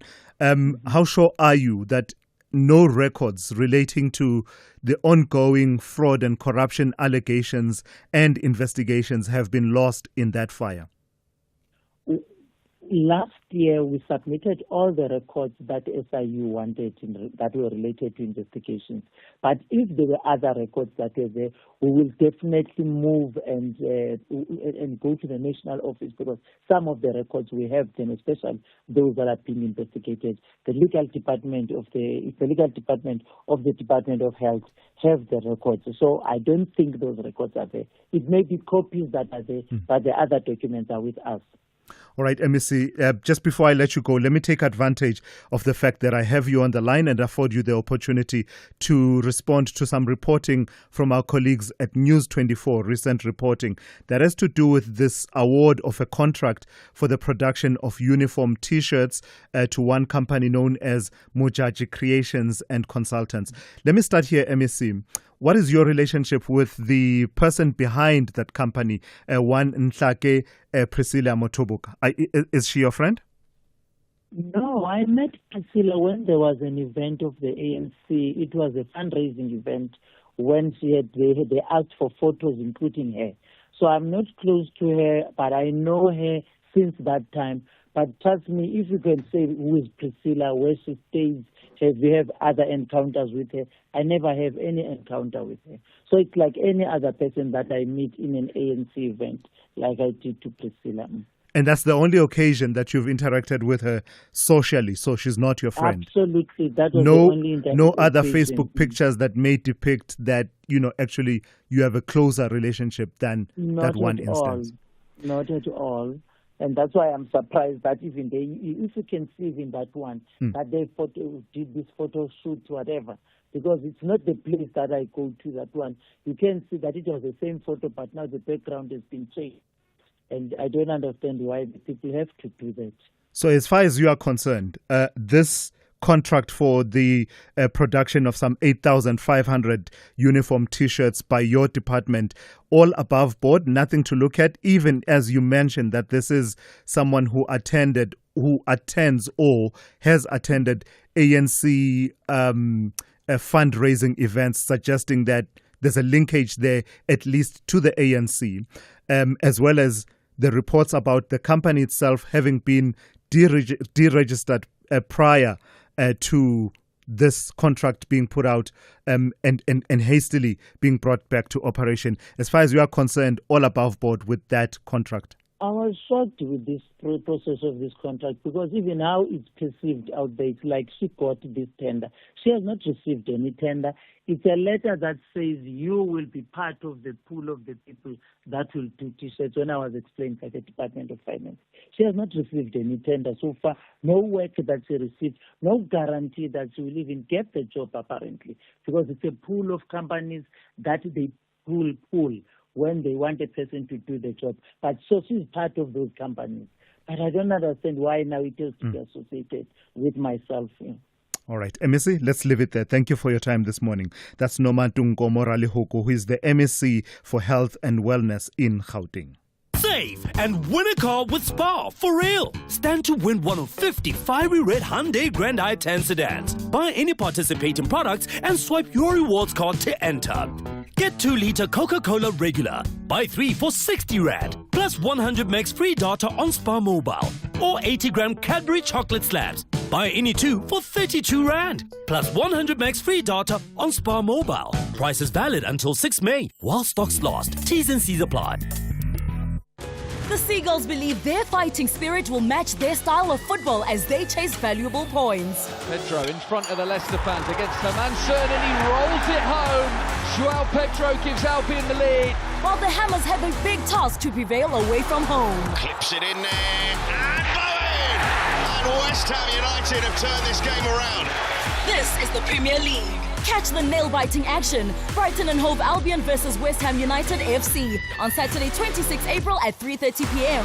live on S3. Also available at your fingertips on SABC Plus. Proudly brought to you by SABC Sport. For the love of the game.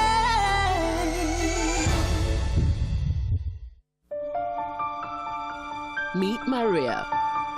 Meet her family, the Ramirez. One wrong step and they will have you swimming with the fishes. Meet Amadeo, a trained lawyer and member of the rival business clan, the Mateus. The two fall in love and Maria's dreams of a happily ever after change when Madeo is murdered at their wedding. Their daughter, Jo, despises her mother's humble beginnings and will do anything to steal all of Maria's fortune. This is the world of Sweet Diva. Airs weekdays at 4:30 p.m. only on S3. Open up. SAFM. Prime time all day long. 22 minutes after 7. Ukrainian President Volodymyr Zelensky is in South Africa today for a working visit. Zelensky and his host, President Cyril Ramaphosa, are expected to discuss bilateral relations and cooperation in areas such as trade, agriculture and education. Efforts to bring peace between Ukraine and Russia will also be on the agenda. However, Zelensky's visit has drawn a fair amount of criticism from some political sectors, including from the South African Communist Party and the Umkhonto weSizwe Party, who are both citing geopolitical alignment concerns and accusations of imperialist affiliations. Let's welcome Dr. Alex Mashilo, who is the SACP's Central Committee member. Good morning to you and thank you for your time. What exactly are your concerns about President Ramaphosa inviting President Zelensky to our shows? Firstly, Zelensky's term as Ukrainian president has expired. Unlike in Russia, where there were elections and Vladimir Putin was re-elected, there were no elections in Ukraine.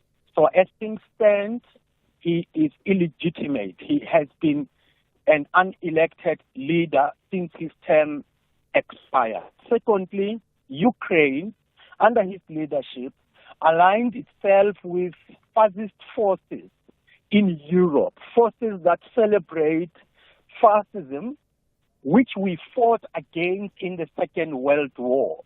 The likes of Joe Slovo in South Africa went to that war to fight against the initial versions of those forces, in which the Soviet Union lost over 20 million citizens in that particular war. Zelensky has been used by NATO as its face in that region. As we will recall, NATO was expanding eastwards, using Ukraine, targeting Russia, and ultimately China. That is the problem we have. As things stand right now, because of the international rules, President Cyril Ramaphosa can't even host the Russian president if we were to be equal, given the decision that was taken by the International Criminal Court. You will recall that Vladimir Putin didn't even attend the summit that was organized by BRICS in Johannesburg because of how Western Europe and North America are using the ICC. Even so, the United States is not even a member of the ICC. Right. So, Dr. Mashilo, let me just engage you on some of the aspects you have raised. The question about holding elections in Ukraine, the counter-argument that I've heard is that it's kind of hard to hold an election, a national undertaking of that nature, while the bombs are falling from Russian side. Do you accept that? No, it is not as if Ukraine is not shelling Russia. I mean, we have seen reports and images of drones. Sure, but it's kind of hard to hold an election while you are at war then. No, Russia has held the election. Is it not in war? Okay, so that's the one element of the argument that I wanted to put to you. Then I wanted to ask you, if I hear that the issues you have with Ukraine are more substantive and they have to do with geopolitical alignment. How else then is peace to be brokered if you don't engage with both sides? Because I don't know if you perceive it as engaging with Ukraine means alignment. Is that how you perceive it? Look, we all know, if you look at how Donald Trump has treated Ukraine, or how the United States and Western European imperialist regimes have treated Ukraine, they have done so in pursuit of their economic interests. And they have been against us. In every international forum, our ministers have been compelled to abandon our democratic national sovereignty, to abandon the position we had adopted as South Africa in this war in favor of what the imperialist regimes of the Northern America and Western Europe wanted. They have been coercing us. Even when some exports were released from Ukraine, they took the lion's share of the exports. Sure, Dr. Mashilo, I've got to press you. I'm a bit pressed for time. I want you to address the question that I asked about, do you read President Ramaphosa's engagement with the Ukrainian president as being alignment with Ukraine, which I would say to you is simply not borne out by the facts, because President Ramaphosa has also engaged with the Russian president a few days ago. He was on the phone with President Putin. Not so long ago, Sergei Lavrov was actually in South Africa and had a one-on-one with the president. So again, I ask you, is your concern based on you perceiving this visit as alignment with Ukraine over Russia? No, you mentioned legitimate leaders of Russia, but when you mention Zelensky, you are mentioning an illegitimate leader. South Africa must not be seen in the international community to be a country that legitimizes illegitimate leaders. Okay, I get you. All right, thank you for that. That's Dr. Alex Mashilo. He's an SACP Central Committee member. This is SAFM Sport with Zai Khan. Good morning to you, Zai. Tell me about praises being heaped on Kaizer Chiefs. Is this coming from Motsepe? This is indeed coming from Motsepe. Optimism is on its high. It's kind of refreshing. And if Chiefs use this CAF stage well, they could rewrite that new chapter we all are waiting for. And that's right, CAF Patrice Motsepe heaping praise on that team, and hopefully that they'll become successful. Meanwhile, CAF has also renewed its commercial relationship with Africa Global Logistics, a key partnership expected to support the growing appetite for African club and national tournaments. And what I also like is we stand a very good chance of ensuring that AFCON Morocco is even more profitable than AFCON Cote d'Ivoire. And as I've said on numerous occasions, every cent of the money that we hope to make from AFCON. Morocco must go to the 54 member associations, football development for youth, boys and girls, and also infrastructure. Meanwhile, the SABC has confirmed it will continue delivering major football tournaments free to the public, including both the men's and women's AFCON and the 2026 FIFA World Cup. Group CEO Nomsa Chibedi says the broadcaster remains committed to giving South Africans access to premium football content. The SABC is really,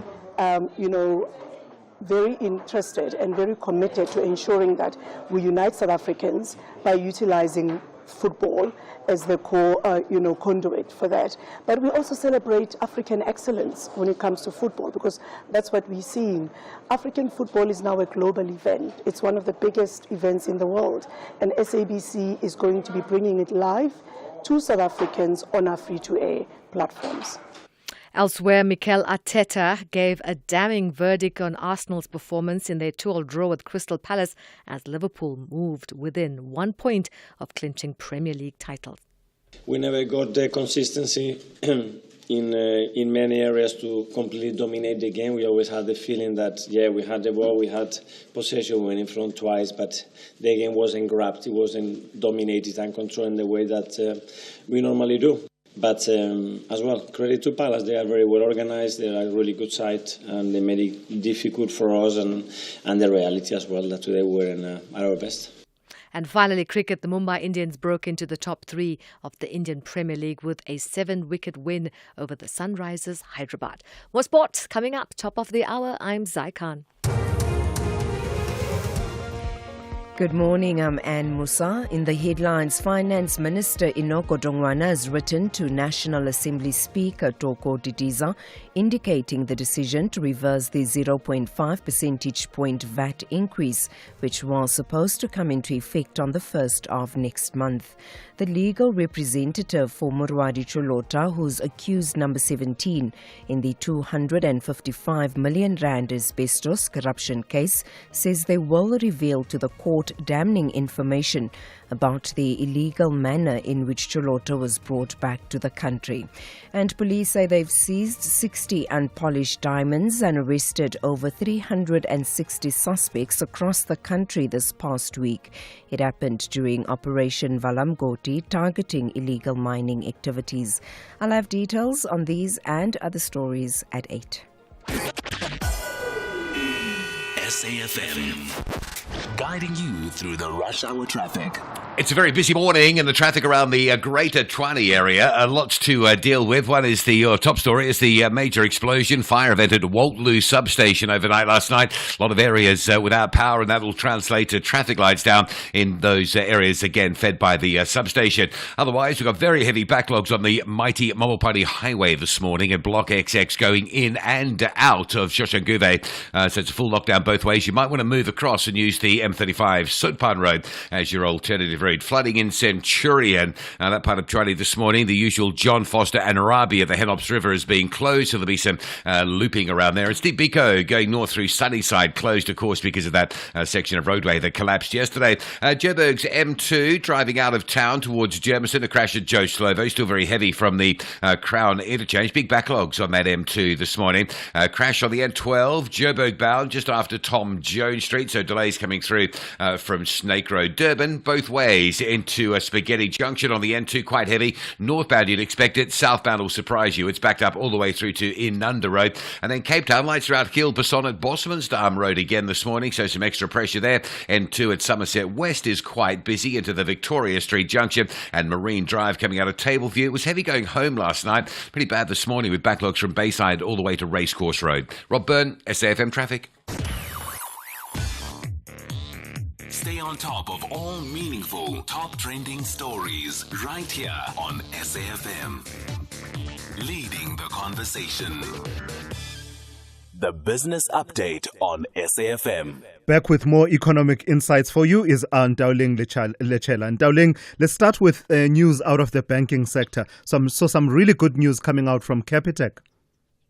That's right, Thulas. It's continuing its winning streak, delivering a 30% increase in headline earnings to 13.7 billion rands. Now, the company's annual financial performance was slightly below the median estimate of 13.8 billion rands from 8 analysts surveyed by Bloomberg. Despite this, the company has seen profit increase to a record for 4 straight years under the leadership of outgoing CEO Gerrie Fourie. Capitec's success has been driven by its ability to serve a large customer base, growing from 5 million customers in 2014 to over 24.1 million personal and business clients. As Gerrie Fourie steps down, his successor Graham Lee will face new challenges, including intensifying competition in the low-income market from rivals such as Nedbank and new lender Old Mutual Bank. Now, to stay ahead, Capitec has set up a special purpose vehicle in partnership with mortgage provider SA Home Loans, which will allow the bank to almost triple its home loan offerings. Markets really like the numbers, with the share price jumping 7% in yesterday's session. And tell me about this buyout at Barloworld. It's been lingering for quite some time, on again, Yes. off again. New developments coming out of there. Seems like it's on again at Thulas, with the PIC, Barloworld's largest shareholder, with a 22% stake, reversing its earlier resistance to the 23 billion rand takeover bid led by CEO Dominic Sewela. Now, the PIC's change of heart injects renewed momentum into the deal, with the consortium now having secured nearly half of the shareholder base. The PIC's support comes with conditions, though, including a commitment from the consortium to implement a 13.5% broad-based BEE transaction if Barloworld is taken private, and that is the consortium's plan to delist and take the company private. Now, this addresses the PIC's earlier concerns about the deal's lack of inclusivity. With the PIC's backing, the consortium has made progress, but still needs to reach the 90% threshold required for a mandatory buyout. Key stakeholders, including Caterpillar, Barloworld's primary supplier, have publicly endorsed the offer, viewing it as a vote of confidence in the consortium's plans for Barloworld's future. There are still some hurdles, with one of Barloworld's biggest shareholders, Silchester, still opposing the deal, in particular the offer. Now, the buyout values the company at 23 billion rand, offering shareholders a total value of 123.10 cents a share, including the previously declared 3 rand 10 cent dividend. Silchester, however, has been pushing for a higher offer, demanding no less than 130 rand a share. All right, recap for us, please, Ndauling, how the markets are looking at this hour. Kicking things off in Asia, stocks mixed. While sentiment has improved, investors are waiting on solid moves when it comes to the tariff war between the US and China. With that, we're seeing the Hong Kong Hang Seng take a hit this morning, down 1%. Meanwhile, in Wall Street, futures are in the red despite yesterday's positive close. Earnings season is heating up on that front, and the big one for today out from the tech sector is Alphabet. And then coming back home, trade was mixed, with the all share shedding 0.07% following a slump in gold prices. And on the currency front, the rand is on the back foot, trading slightly weaker at 18.65 to the dollar this hour. Right on the money as always. That's Aunt Dowling Lechela. She'll be back with one more update for you coming up just after 8:30 here on the Morning Brief.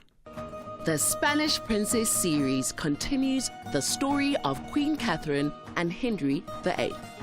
Catherine's struggle to produce an heir places her marriage and position in the court at risk, and she's haunted by her choices from the past. Despite proving herself a politician, a diplomat, and a national inspiration, and even a military commander, Catherine must battle to save her love with the king and to preserve the peace and prosperity of their reign.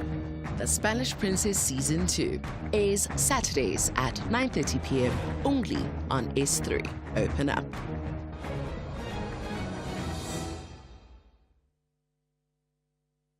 The Red Devils want to add more heat in Cairo to make life difficult for Masandawana, but Kabuyelo refuse to shake and break. They are on a mission to elevate their game and march to the final with big smiles. It is do or die. This is the second leg semi-final encounter of the Total Energies CAF Champions League. Catch the incredible action of African football. Al Ahly FC versus Mamelodi Sundowns FC. This Friday, 25 April at 5:30 p.m. Streaming live on SABC Plus, S3, SABC Sport on DTT Channel 4, and SABC radio stations. Proudly brought to you by SABC Sport. For the love of the game.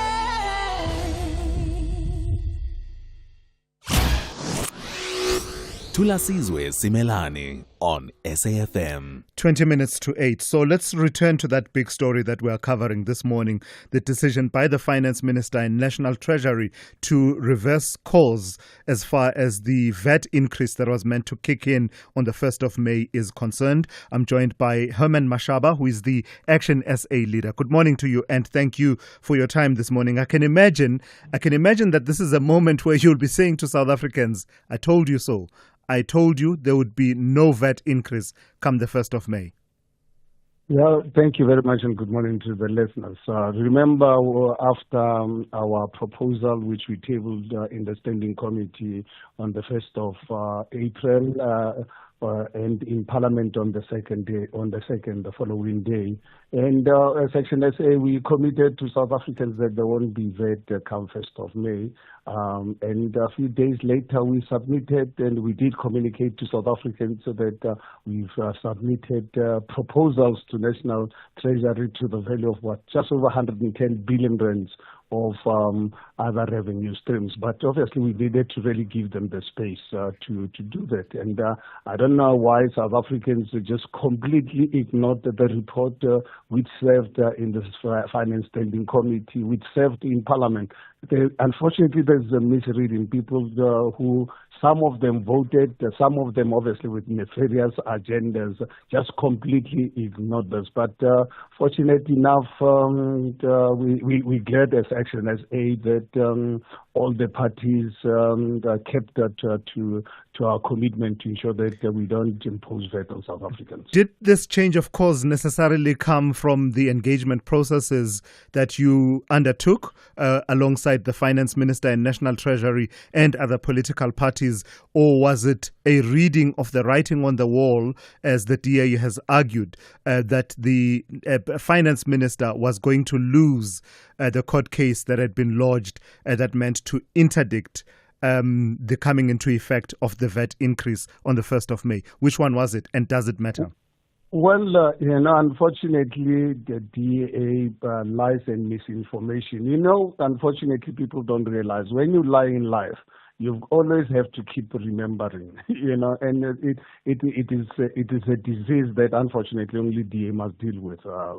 They're not really dealing with actually always being honest. If you can do a thing, you can do it. If you can't, in the first instance, you can imagine a party like Action SA that is not part of the GNU. We were the ones who came out with a practical solution in ensuring that South Africa has got the budget, because DA wanted to use this budget as a political tool to ensure that South Africa does not have a budget. Because you can imagine, if we did not vote for that framework on that particular day, South Africa right now, as we speak, we won't be having VAT the budget for government to continue with their work, firstly. Secondly, VAT was going to be effective in any way. In fact, that came out of their own lawyers' argument on Tuesday, that what they were proposing, that was going to be effective in any way. So we really then used a different approach when ANC approached us a week before. We said because our member of the committee is a chartered accountant, well-experienced businessman, and engaged the minister and his team to say, look, this is the practical way of dealing with. Let us not allow the DA to sabotage our country, use it to blackmail the ANC. Let's look at our country. So we did it for South Africa, not even to bail ANC out. Yeah. It had to do it ensuring that South Africans got a budget. In fact, you preempt my next question about, as you use that expression, not to bail out the ANC. There's an extraordinary joint media briefing by all of these political parties, including yourselves and the ANC and others. To what extent do you believe this process may have caused a bit of brand damage, at least political brand damage, in the sense that your detractors harped on and made a lot out of the fact that you voted in favor of the fiscal framework as it was at that point? I understand that you pegged it to VAT being removed within this 30 days, but as a matter of fact, when you voted in favor of the fiscal framework, it had that 30%, that 0.5 percentage point increase in VAT. To what extent do you believe that damage to your brand politically would have been done? One, by your vote, but secondly, some projecting it as you are now tornadoing with the ANC at this point. Look, I'm used to DA lies are deceived and being traitors. Remember, Thulasizwe, when I decided to remove that incompetent racist mayor in Tshwane, how for 2 months I was subjected to insults. But I pursued on it because they were failing to or refusing to provide services to the black townships, and we had to remove him and unleashed massive insults against me. And they did exactly the same thing with VAT. If you read that report is a report by Action as a recommendation to the Standing Committee, to Parliament, and it was accepted as such. So other parties voted for our report, and obviously by then we had already had in engagement with the ANC and other parties, so that we give the Minister of Finance an opportunity with the Treasury, with National Treasury, with his team of the budget makers. So we had to give them. That's why we requested for 30 days for them to sort this matter out. It had absolutely nothing to do with court. And what we find strange, and let me tell you something that we find strange, is that these political parties like the DA, they participated in the committee, including voting, and they lost. The following day, they claimed the process in the Standing Committee was flawed, but they went to the Parliament, participated, including voting, and they lost. They thought they were going to win, and then rushed to the courts. I don't know what they expected the courts to do. In the meantime, the report was there presented by Action SA that this is the process. We will engage the minister, and we kept informing South Africans about our recommendations and submissions to the finance minister. And fortunately enough, sense prevailed. So those who told lies, let them live with their lives. All right. Mr. Mashaba, I've got to thank you for your time. That's Herman Mashaba there. He's the Action SA leader. Call Thulasizwe now, 086 000 2032. In fact, let me take quick reaction before I go to a call. Rex holding on the line. I'm coming to you in a moment, Rex. But let me take this reaction to this conversation we just had with the Action SA leader, Herman Mashaba. Morning, SAFM, K from Bloemfontein. Mashaba is talking about day lying, like the sickness around lying. But he was lying. He said he will never ever work with ANC, even in 300 years. But now he's working with ANC. He knows he's the one that is sick. Mashaba is a liar, lying through a straight face. Thank you. Right, thank you for that. We have engaged him quite extensively on that vow previously to never work with the ANC, and how the conditions have changed and how he believes he can now justify what is happening supporting where support is needed. And even him talking just about a month ago or something, talking about if they were to be invited at that point to serve in the government of national unity, they would have gone on to serve in that government. Let me take a call from Rex. Rex, you've been holding for a while, and I'll come to Janusz in a moment. But let me take Rex. Rex, good morning. You want to talk about the SACP and their position on the visit by Volodymyr Zelensky? I challenged Alex Mashaba to a debate on Marxism on the track record. Not once did he ever try and answer my question. I've challenged Bladen Zamandi 3 or 4 times. I've got hold of Cronin. I've got hold of Albie Sachs. I've got hold of Professor Gavin Pillay, I think, from WITS. Not once has any Marxist ever tried to explain their own track record, which is 1,000 times worse than apartheid. Now, it's time for the SACP to go. They must just get out of the ANC. The ANC is homegrown. It's African. It belongs. They got problems now. When the younger generation comes in, they will fix it. But the SACP, Marxism was a European experiment. That's all it was. It was never anything more than that. Now, we all know who Hector Peterson was. What was the name of the black kid in the Eastern Cape that was neckless because he wrote his matric exams? All right? They will not tell you that. And because if you look at those necklace murders and you look at their track record and you connect the dots, those necklace murders were not ANC, they were SACP. That is typical Marxist strategy. I've been to the killing fields in Cambodia. I've been in Tibet, China. I've been to Ethiopia. Is that backed up by the record of the TRC, Rex? What you're saying that the necklacing was carried out by members of the SACP. No. Is that backed up by historical record as well as the TRC?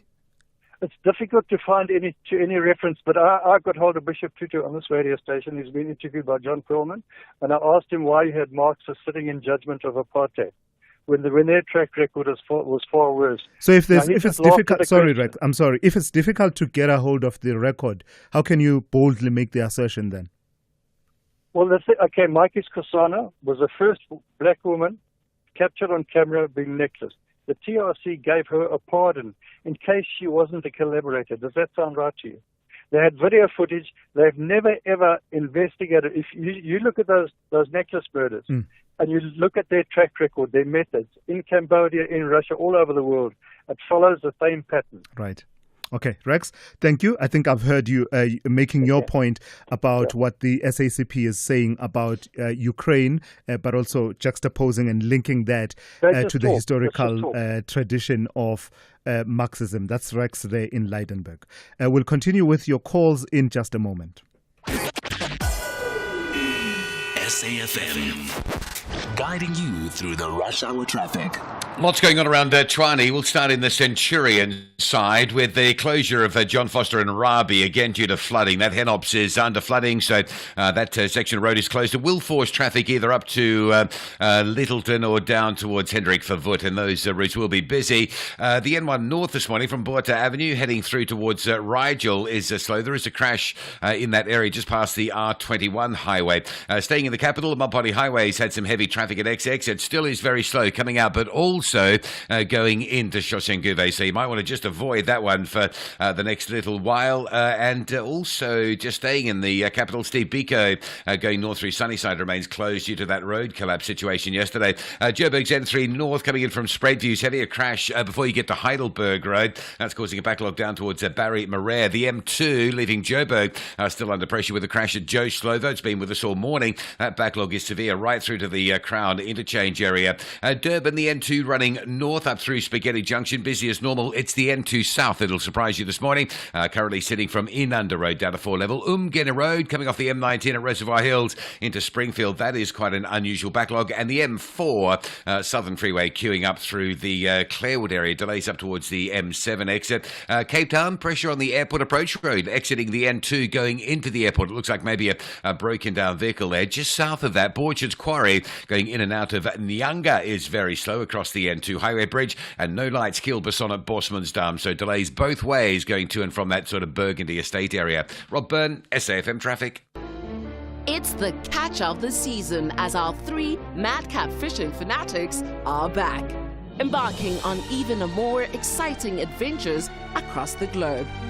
Get ready for bigger fish, bigger laughs, and more extreme destinations in a series packed with adrenaline-fueled fishing antics and plenty of friendly rivalry.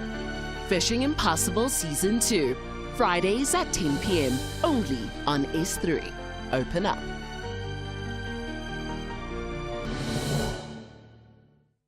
The Seagulls believe their fighting spirit will match their style of football as they chase valuable points. Pedro in front of the Leicester fans against Herman Mashaba, and he rolls it home.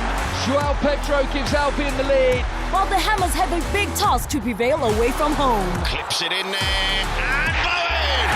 And West Ham United have turned this game around. This is the Premier League. Catch the nail-biting action. Brighton and Hove Albion versus West Ham United FC on Saturday, 26 April at 3:30 p.m. live on S3. Also available at your fingertips on SABC Plus. Proudly brought to you by SABC Sport. For the love of the game. You wouldn't want to pay more than you need to for medical aid, so why overpay for car insurance? Switch to Outsurance and you could save big every month. Laurette, a 61-year-old woman, is a real Outsurance client who saves a too-good-to-miss 725 Rand a month on her 2024 BMW X1. Isn't it time you got the real deal? Don't pay more. Switch and save today. SMS out to 30754. That's out to 30754.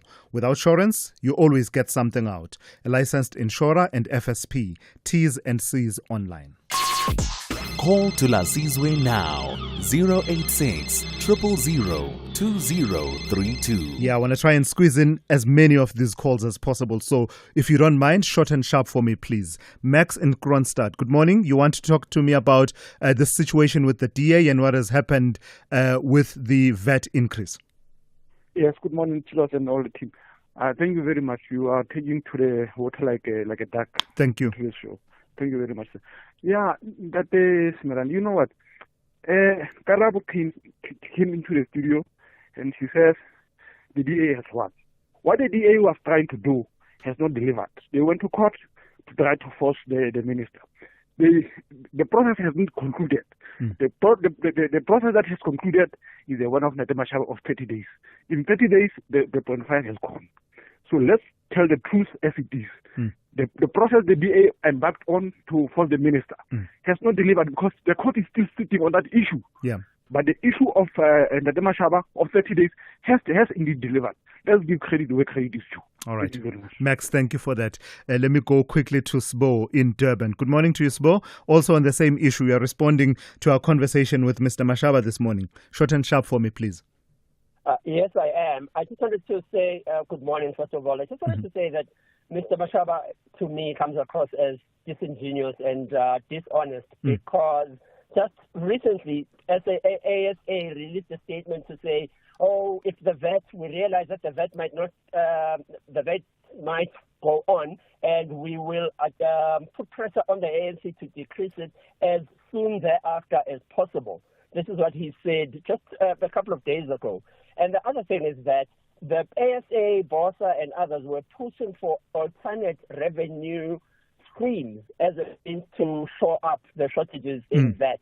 The Minister of Finance has said categorically that there is still no way. There's a 75 billion rand deficit Shortfall, over the medium term. And in fact, he said there is now going to need to be expenditure adjustments. My point is just that Mr. Mashaba seems to be playing political opportunism, so that if the VAT goes on, he wins. If the VAT is not on, he wins. So I think he just is shady and wishy-washy and just needs... There'll be a lot of that, won't there, Sbu? A lot of people claiming this as a victory for them. But I hear the nuanced detail that you bring on there, and I appreciate that you've brought it. If you heard the Sbo is talking about the commitment was there's going to be more revenue that is found, and Sbo saying that actually what has happened is not that. You still sit with a shortfall of 75 billion, but actually the minister is talking about expenditure review.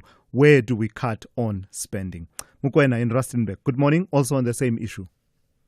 This is a good morning, my brother. Good morning. Please go ahead. I think one of the criteria of becoming a political leader is that you must know how to lie and keep on lying.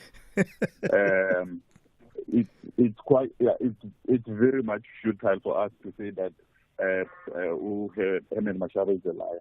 But what I also wanted to highlight is the fact that the liberation movement, ANC, is dying a natural death, and we are on the sideline and enjoying that. Because Isafani, the ANC of Langalbalele Dube, the ANC of O.R. Tambo, it's no longer the same. The ANC that is there to put more money into individuals. They are not concerned about the well-being of the majority of South Africans. But we are here, we are enjoying that, and we love it. It's quite unfortunate that, Thulasizwe, my brother, you almost enjoyed the benefits with Takato. But probably in the future you might get something. Thank you. No, it's fine, Mokoena. That's a conversation that I've been willing to have, always open to have that conversation. But I figured that people had moved on and it wasn't coming up. But whenever it comes up, Mokoena, next time, can I just say perhaps you might want to start with that so that you and I have enough time to engage on that topic, not shying away from anything that you may want to raise. That's Mokoena there in Rustenburg. Brings us to 8 a.m. Let's check in with Ann Musa with the latest news.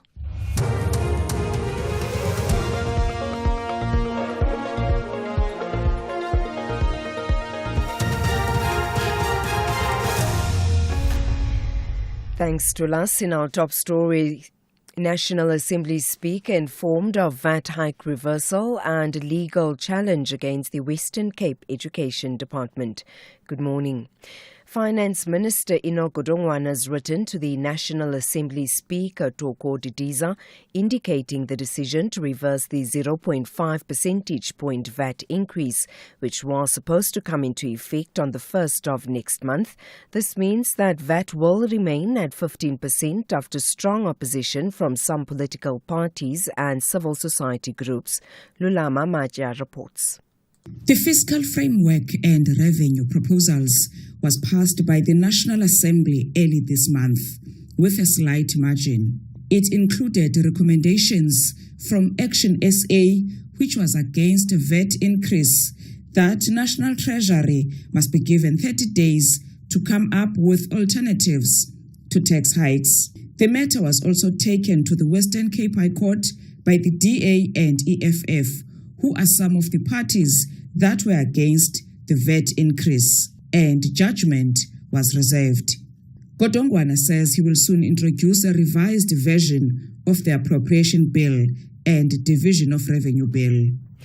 The Pietermaritzburg High Court is due to hear an application today by French arms company Thales that the prosecution in the Jacob Zuma corruption case be stopped and they be acquitted on all charges. The case stems from South Africa's 1999 multi-billion rand arms deal. Dries Liebenberg reports. Thales says Alain Tetard and Pierre Moineau were the group's directors in its South African subsidiary between 1996 and 2002 when the alleged offences took place. Thales says Tetard and Moineau are key figures in the charges, linking them to an agreement to pay Zuma a R500,000 annual bribe. The 76-year-old Moineau died in January 2021, while the 74-year-old Tetard passed away the next year. Thales says the deaths only came to light at the end of last year. The company argues if they are not able to consult with these men or call them as witnesses, they cannot mount a defense to the charges. The legal representative for Murwadi Cholota, who's accused number 17 in the 255 million rand asbestos corruption case, says they will reveal to the court damning information about the illegal manner in which she was brought back to the country. Advocate Luiso Makapela has asked the High Court in Bloemfontein for a trial within a trial to test its jurisdiction to try her. Cholota has insisted that the state has no jurisdiction to put her to trial. Makapela explains. The effect will be their observance of a miscarriage of justice and their observance of an unfair trial beginning, because the convenience of the other accused and their counsel does not trump what legally should occur. Also, the information that we are going to reveal of the state's actions is actually in the accused and their counsel's best interest for their cases. Police say they've seized 60 unpolished diamonds and arrested over 360 suspects across the country this week. It happened during Operation Valam Godi, targeting illegal mining activities. The suspects face charges including murder, attempted murder, unlawful possession of explosives and possession of suspected stolen property. National Police spokesperson Amanda van Wyk. In the Northern Cape, 21 unpolished diamonds have been seized in Kleinseer on the 15th of April, leading to the arrest of 4 suspects. Within days, the team seized 39 more unpolished diamonds and arrested 5 suspects on the R355 en route to Port Nolloth on the 21st of April. Other items seized during Valam Godi operations in the past week include 5 unlicensed firearms, 34 rounds of ammunition, and 15 vehicles that include sedans, bakkies, trucks, and trailers. And finally, lobby group Equal Education will challenge the Western Cape Education Department in the High Court in Cape Town today regarding school admissions. They are seeking changes to the provincial department's admission systems and procedures concerning late applications. Equal Education community leader Nosicelo Ngomana says they are focusing on the learner admission policy. The right to education contained in the Constitution should be immediately realizable for all learners. Providing school places for a large number of learners and leaving others behind, no matter how small this proportion of learners is, does not constitute fulfillment of the right. Admissions policies and practices such as of the WCED, which unfairly discriminate against the most vulnerable and the poorest within the Western Cape, cannot continue to be defensible. Recapping the top story, Finance Minister Enoch Godongwana has written to the National Assembly Speaker Toko Didiza, indicating the decision to reverse the 0.5 percentage point VAT increase, which was supposed to come into effect on the 1st of next month. For SAFM News, I am Anne Musa. SAFM, guiding you through the rush hour traffic. Good morning, Pretoria. First up with a crash on the M1 North before Rigel Avenue. So heading that way from Buata Avenue, it's all fairly slow. And at the same time, this crash that we've been reporting all morning, R21 North onto the M1 North. Also a collision there. So just after Nell Napier's Drive, it gets pretty heavy. Rabi and John Foster closed to the Henops River. That's due to some flooding again this morning, not surprising with rain across the province. M2 going out of Joburg, crash at Joe Slow, though still heavy from the Crown. Collision on the N3 north before Heidelberg Road, slowing traffic coming through from the Spruitview side. Durban's N2 south from Inanda Road down into Spaghetti Junction, very heavy. It looks like something's probably broken down there. The M4 north at Clarewood is under a bit of pressure this morning, and the M7 up from Hunstedman going into St John's Avenue Bridge territory, very slow as well. Cape Town, quite a big crash on France Conradi at the McIntyre Circle. Might want to divert away from that. Traffic is quite heavy running towards sort of Belleville side on that section. A breakdown on the N2 inbound at the airport exit and the airport road coming off the N2. A breakdown just before you get into the airport, so there's quite a backlog of traffic on that section as well. Rob Byrne, SAFM Traffic. It's a very good morning to you. In your SFM sports headlines, South African football eyes are on Morocco, where Rulani Mokwena's Wydad Casablanca drew for the 6th match in a row. And back home, CAF President Patrice Motsepe has expressed delight at Kaizer Chiefs' likely return to continental football. All the details around 8:30.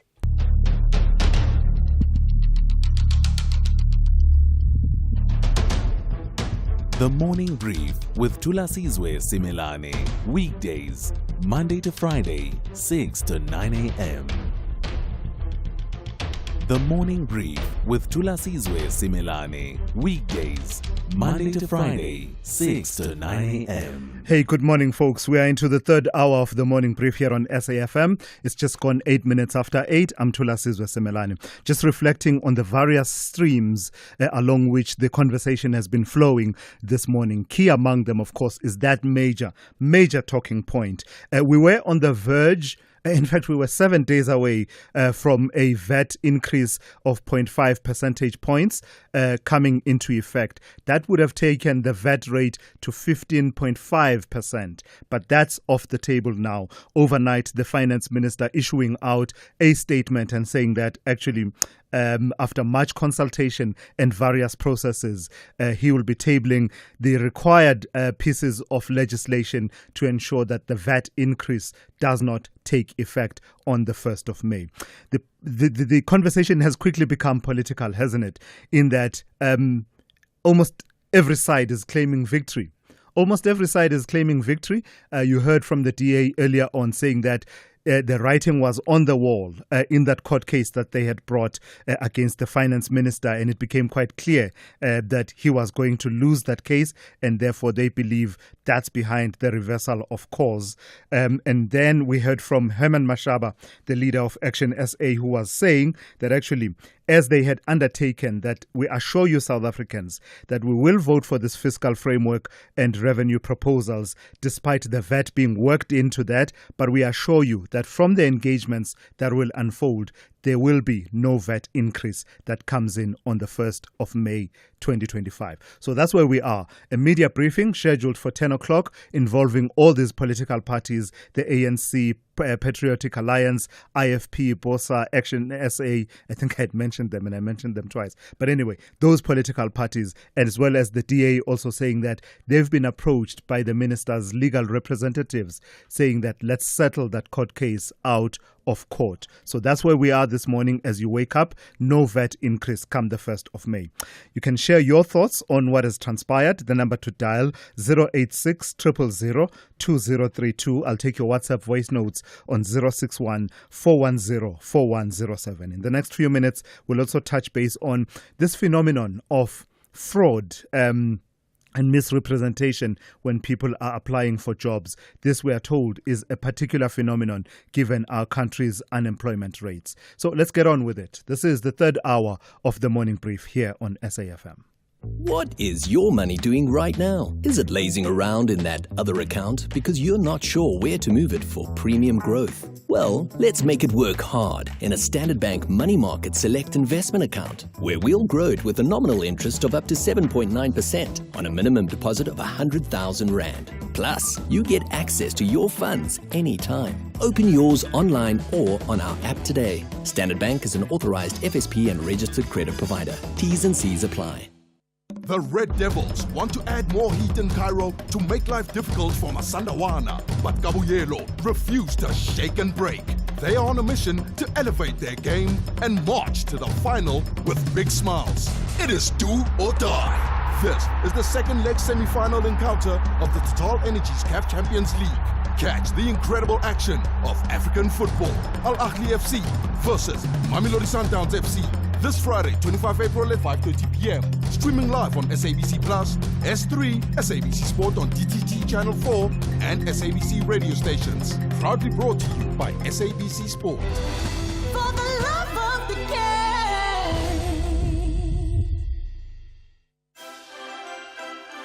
In an apartment far, far away. Mara Springs is not that famous. Who's the narrator here? Sorry. Exists a room dedicated to who Morena refers to as the GOAT. From his very first soccer boots, right down to the shirt that he wore in his final World Cup, Morena has it all. Ask Morena anything about the GOAT, and the answer will roll off his tongue like second nature. Morena is not just obsessed. Morena is the GOAT's super fan. Uswile boy, it's me, super fan. Yeah, sure, boy. Tune in to Superfan Saturdays at 7:30 p.m. on S3 and watch contestants compete in challenges related to their favorite artists, ultimately lip-syncing to determine the ultimate superfan. Call Thulasizwe now, 086 000 2032. Yeah, let's take one or two of your voice notes as well as your calls. Let me start with this one. Someone wants to respond to the caller Rex. I think Rex was calling from Leidenburg, if I'm not mistaken, who was responding to Alex Mashilo of the SACP and the SACP's opposition to the visit by President Volodymyr Zelensky of Ukraine. Good morning, Thulas. It's Moleseng here. Look, I think Rex is speaking something that he does not understand. The democracy is also a European concept. Marxism originated in Europe, but then where it was practically implemented was the first country was Russia, and in most part of Eastern Europe, and also in China. So Marx let me just pause there for now. Yeah. Thank you. No, I hear you. And sometimes it's about how it's implemented in a particular context and how it fits in both philosophies, actually, both liberal philosophies as well as Marxism that Rex was talking about. It's been about over the decades and perhaps centuries. Is it centuries? Well, over the decades, let's say that, about adapting it to your conditions where you are implementing it, at the extent to which you are able to implement some of these ideals. Let me speak to Kabelo in Durban. Good morning to you, Kabelo. You want to weigh in on the visit by President Zelensky? Kabelo? Yes, sir. Yes, please go ahead. Yes. Sure. How are you? Very well, Baba. How are you? Please go ahead. I'm okay. Look, I think it's an insult to the African continent, not only in South Africa, because we know very well that this guy called Zelensky, his term of office expired in last year, May. Now, is no longer democratic and elected president of the Ukraine. Now, you as Ramaphosa, in terms of the South African, international policy, we should not be aligned with anyone in terms of, our status. But we have seen Ramaphosa inviting this guy who's conflicted and is not even a president. It's an insult to the African continent, not only in South Africa. So whatever that Ramaphosa is doing, he's doing it on his own capacity, not on behalf of South Africa. Yeah. So we reject. He doesn't have your support. Yes, we reject that visitor. In fact, I think the African president and state, they should reject this guy called Ramaphosa. He's not a president. He's a businessman. He's not here to save the interest of the people. He's here to save his business associates and his business interests, which is wrong. So what about his interactions and engagements with the Russians, for example, which from time to time has landed him in a spot of bother as well, with certain quarters where he's been viewed as, almost like leaning too close to Russia? Does that not counterbalance what you are saying? No, it doesn't. Remember, Thulas, there was a BRICS conference here, which President Putin was supposed to participate. Yes. He agreed to say Putin come, but he sneaked around and then he went to the NPA and law enforcement of South Africa to say, if President Putin come to South Africa, you must arrest him. So now, where is that alignment comes from? And then Thulas, lastly, he never unpacked the reason why there is war in Ukraine. He always condemning the Russian, does not condemn this racist. Kabelo, I've got to move on. I hear you. But two things, condemning, that's partly why President Ramaphosa was actually under pressure, because at the UN, South Africa refused to vote in favor of a resolution that contained the word condemn. And in fact, I remember the debate being that South Africa was saying condemn and then what? South Africa saying would rather play a role in trying to broker that situation. As far as the ICC is concerned, it's our law that says that someone who's wanted by the ICC, if they land on our shores, actually they should be arrested. It's not President Ramaphosa per se. It is our law that we incorporated consciously on our own. We decided that it must be law, not just international law, but must be law in South Africa. Bright, good morning. In Johannesburg, you want to talk to me about Herman Mashaba? Yes, good morning, Thulas. Thulas, it's funny for Mr. Mashaba to come and claim victory here, because his party is the one that voted with the ANC while the DA was fighting against this VAT hike. And you cannot say the DA is claiming easy victories, because one thing, what is important to note, Thulas, is that on Enoch Godongwana's own court papers, they showed that they want to proceed with this VAT hike. So it is on the prospect of court laws that they veered away. This pressure that they are going to have at 10 is just a charity to save face. So, I thank the DA and other political parties that were against this thing from the word go. Right, thank you for that. There'll be lots of that political interpretation of what has transpired. Slee in Cape Town, good morning. You want to also weigh in on this vet situation? Yes, hi to this. Look, for me, I'm having a problem, as I always have with the DA. The DA wants to play the villain and the hero at the same time, but they don't want to be known as the villain.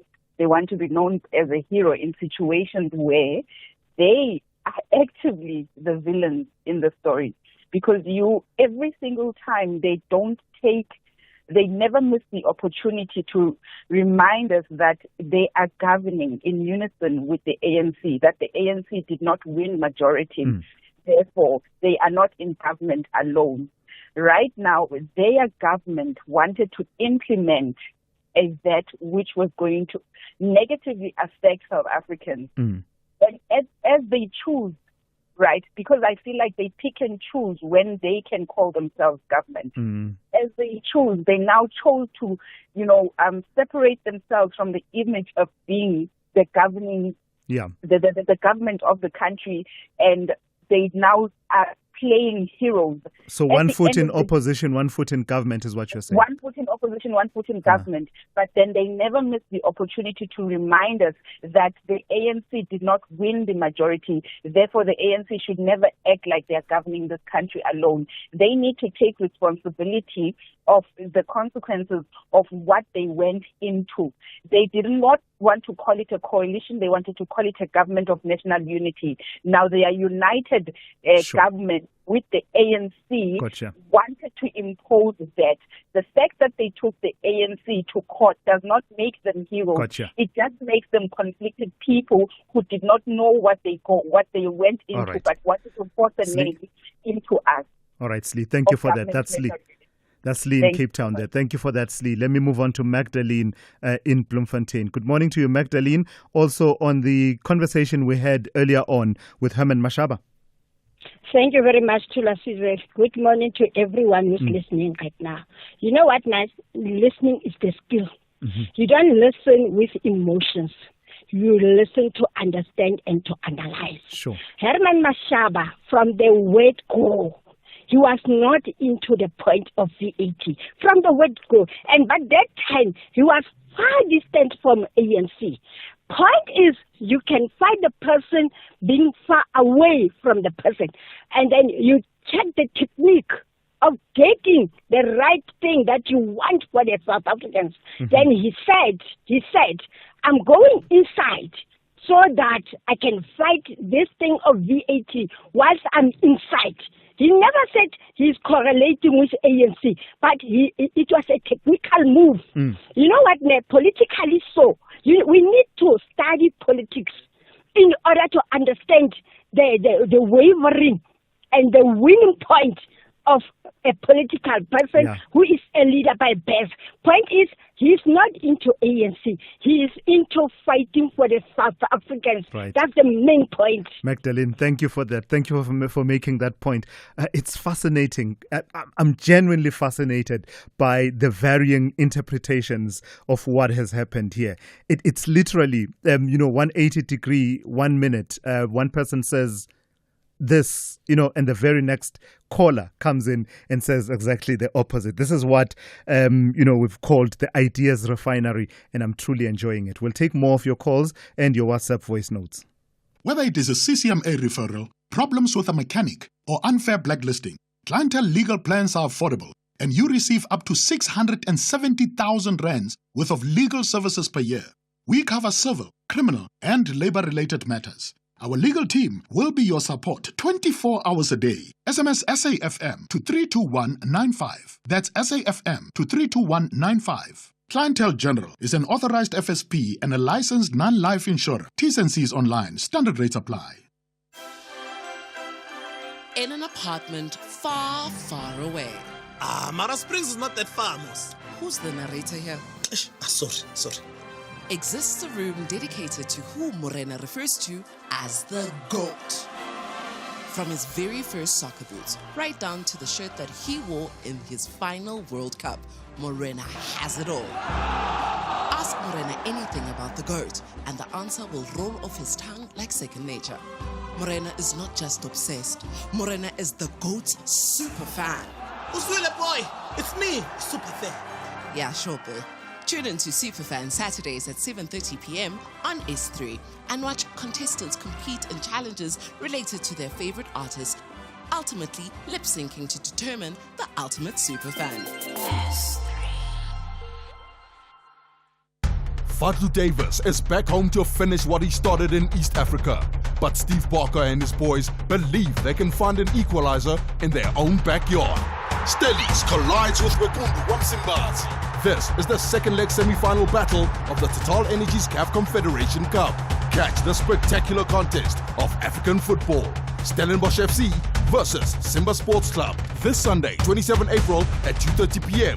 Streaming live on SABC Plus, SABC One and SABC radio stations. Proudly brought to you by SABC Sport. For the love of the game.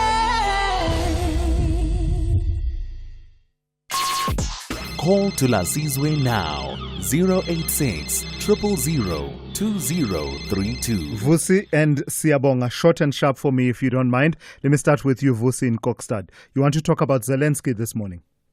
That's correct. Morning to us and the listeners. Good morning. Please go ahead. Yes. My problem or my take is that why our president did he invite Zelensky? Mm-hmm. If he wanted to do something good for South Africa, why he didn't invite Ibrahim Traoré, the president of Burkina Faso, so that he can learn more about how to run the country and how to love your own citizens? Because what he's doing is a disgrace. On a serious note, Baba. Yeah, no, I hear you. Thank you for that that point about Ibrahim Traoré. And I know, I've made the undertaking on air and I still continue to make the undertaking. We owe you a proper discussion of the leadership of Ibrahim Traoré of Burkina Faso. That has been a standing challenge for the team of producers who are listening and are hearing. That, you know, you do deserve to hear a bit more about not just piecing together pieces of information here and there, us curating it and bringing in the necessary experts. And I can tell you, I can see Mdu is nodding and stands in the control room, nodding that it will happen soon, that conversation. Siabonga in Durban, good morning. You want to talk to me about the VAT increase?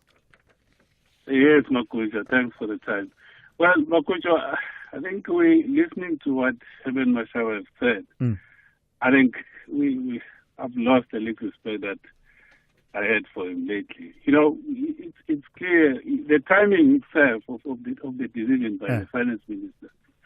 It works against him because this is after the judgment has been reserved, and one would have I'm sure he would have had the arguments. And what was also interesting to me was what was said by Advocate Nguwa Itobi, telling us what Atol Trolip was doing, running around for the ANC and calling all those parties together to support the ANC, the finance minister in that vote. And it's clear, you can't, well, someone said this is a tactical approach to Herman. I think his tactical argument is non-existent, Makucho. Yeah. This is an own goal, and you must accept. At some point, when you fail, you need to say, I've failed and apologize and move on. So as far as you are concerned, this was National Treasury and the minister reading the writing on the wall after the arguments in court and realizing that, you know what, there's just no other way. We have to pull away from this. Someone said, Makucha, a reasonable man, when he's confronted by facts, he has to change his position. It was inevitable. Yeah. All right. And they have to save face as well, because for the court to pronounce, it will have done a big damage to the ANC. Gotcha. He has already suffered, but they have to suffer some face. Herman must just forget. Gotcha. Sebonga in Durban, thank you for that. Thank you for your engagement. We will talk a bit later on. We'll make more time for further engagement. This is SAFM Sport with Zai Khan. Good morning to you once again, Zai. So Rulani Mukwena a bit under pressure there at Wade at Casablanca? I know he's drawing a lot, drawing more than an artist right now. So I don't know if this could be something of a hint. Rumor has it that Pirates are eyeing Rulani again. Could it be third time the charm? But nevertheless, the South African coach who is in charge of Wydad Casablanca, well, they've recorded their 6th consecutive league draw, this time surrendering a late equalizer against Olympic Safi. A red late card in the match didn't help their cause, and now qualification for continental competition hangs in the balance, with Mokoena set to leave at the season's end.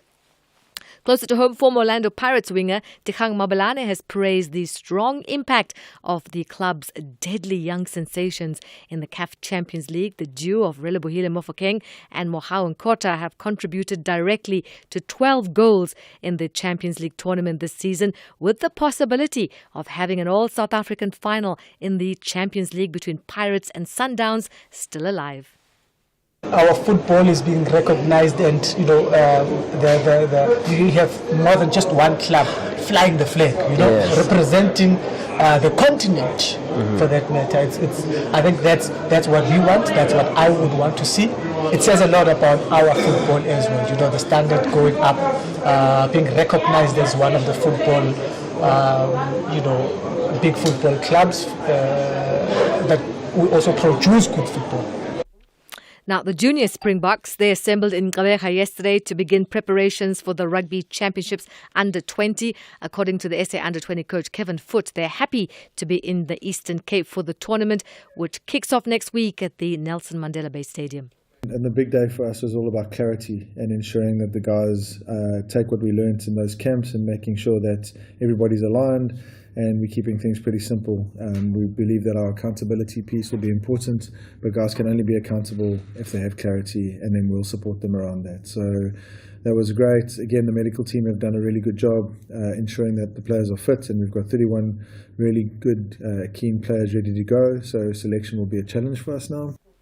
And cricket action, Zimbabwe winning their first test match in 4 years with a 3-wicket victory over Bangladesh in Sylhet. Chasing 174, Zimbabwe slipped to 95 for the loss of no wickets to 161 for 7, and they had a nervous finish before Wesley Madavere closed the match with a 4.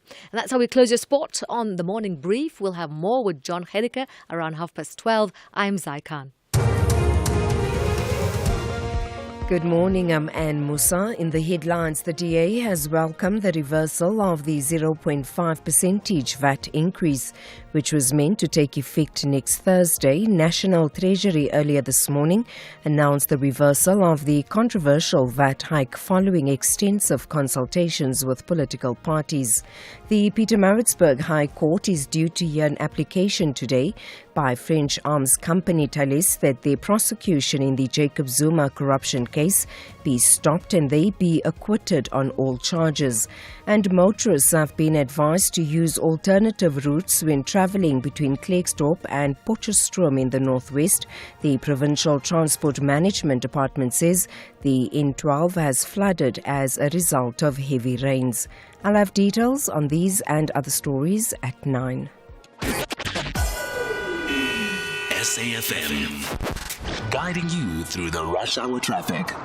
Let's focus on Pretoria. Still very slow up that R21. There's been this crash that's been with us all morning. It's on the R21 North ramp to the N1 North. They call that the Flying Saucer interchange, named after a very famous old roadhouse restaurant that used to be in that location, if you're wondering where that name came from. But the R21 north of Nel Mapias Drive is quite heavy and slow. There's also a crash at the Dustport Tunnel, southbound, coming off the Mopoli Highway on Bremer down to Transylvania. And speaking of the Mopoli Highway, a crash now at Block XX, so quite heavy going in to Shoshenguve. Still queuing on Joburg's M2, eastbound towards Joe Slovo. That's a crash heavy from Crown. There's also been a crash on the Mike 1 North around Empire Road this morning, so getting up through Crown on that route, it's also busy as well. Durban's N2, very slow for this time of morning, particularly on the southbound side, in Nanda Road, down towards Spaghetti Junction. Northbound still fairly busy and slow going as well. And Cape Town, I was just going to send a tweet out actually saying it's noticeably quieter this week. I don't know whether some schools are closed or what's going on, but noticeably in the mornings it's been a lot less volume. So if you're on those highway routes, nothing too serious, just a bit of a bottleneck around Hospital Bend, which affects the M2, the M5 and the M3 inbound. That side of Cape Town still fairly busy. Rob Byrne, SAFM Traffic. Who says talking never solves anything? SAFM, leading the conversations that move us. The Business Update on SAFM. Let's say good morning once again to Ndauleng Lechela for the third update of the morning. Ndauleng, the big talking point this morning, the decision coming out of National Treasury regarding the what was until last night really, or the early hours of this morning, a looming VAT hike. Ndauleng, can you hear me? Yes, I can. Yes, please tell us about this decision that has come through from National Treasury. All right, so VAT Finance Minister Enoch Godongwana has scrapped the planned 0.5 percentage point increase in VAT, which would have raised the rate to 15.5% from the 1st of May. Now, the decision comes after pressure from various stakeholders, including opposition parties and business groups. National Treasury announced that Godongwana will introduce a revised bill to maintain the VAT rate at 15%. Now, the decision not to increase VAT means that the government will forego an estimated 75 billion rand in revenue over the medium term. As a result, the Minister of Finance will propose expenditure adjustments to cover the shortfall and ensure fiscal sustainability. Now, the government had initially proposed the VAT increase to fund critical frontline services that had suffered reductions due to the country's constrained fiscal position. But the decision to scrap the VAT hike means that the measures will need to be revised. National Treasury will consider alternative proposals to increase revenue in upcoming budgets. And then in other somewhat related news that have to do with the state of our economy, tell me about inflation. It's slowed to a 5-year low.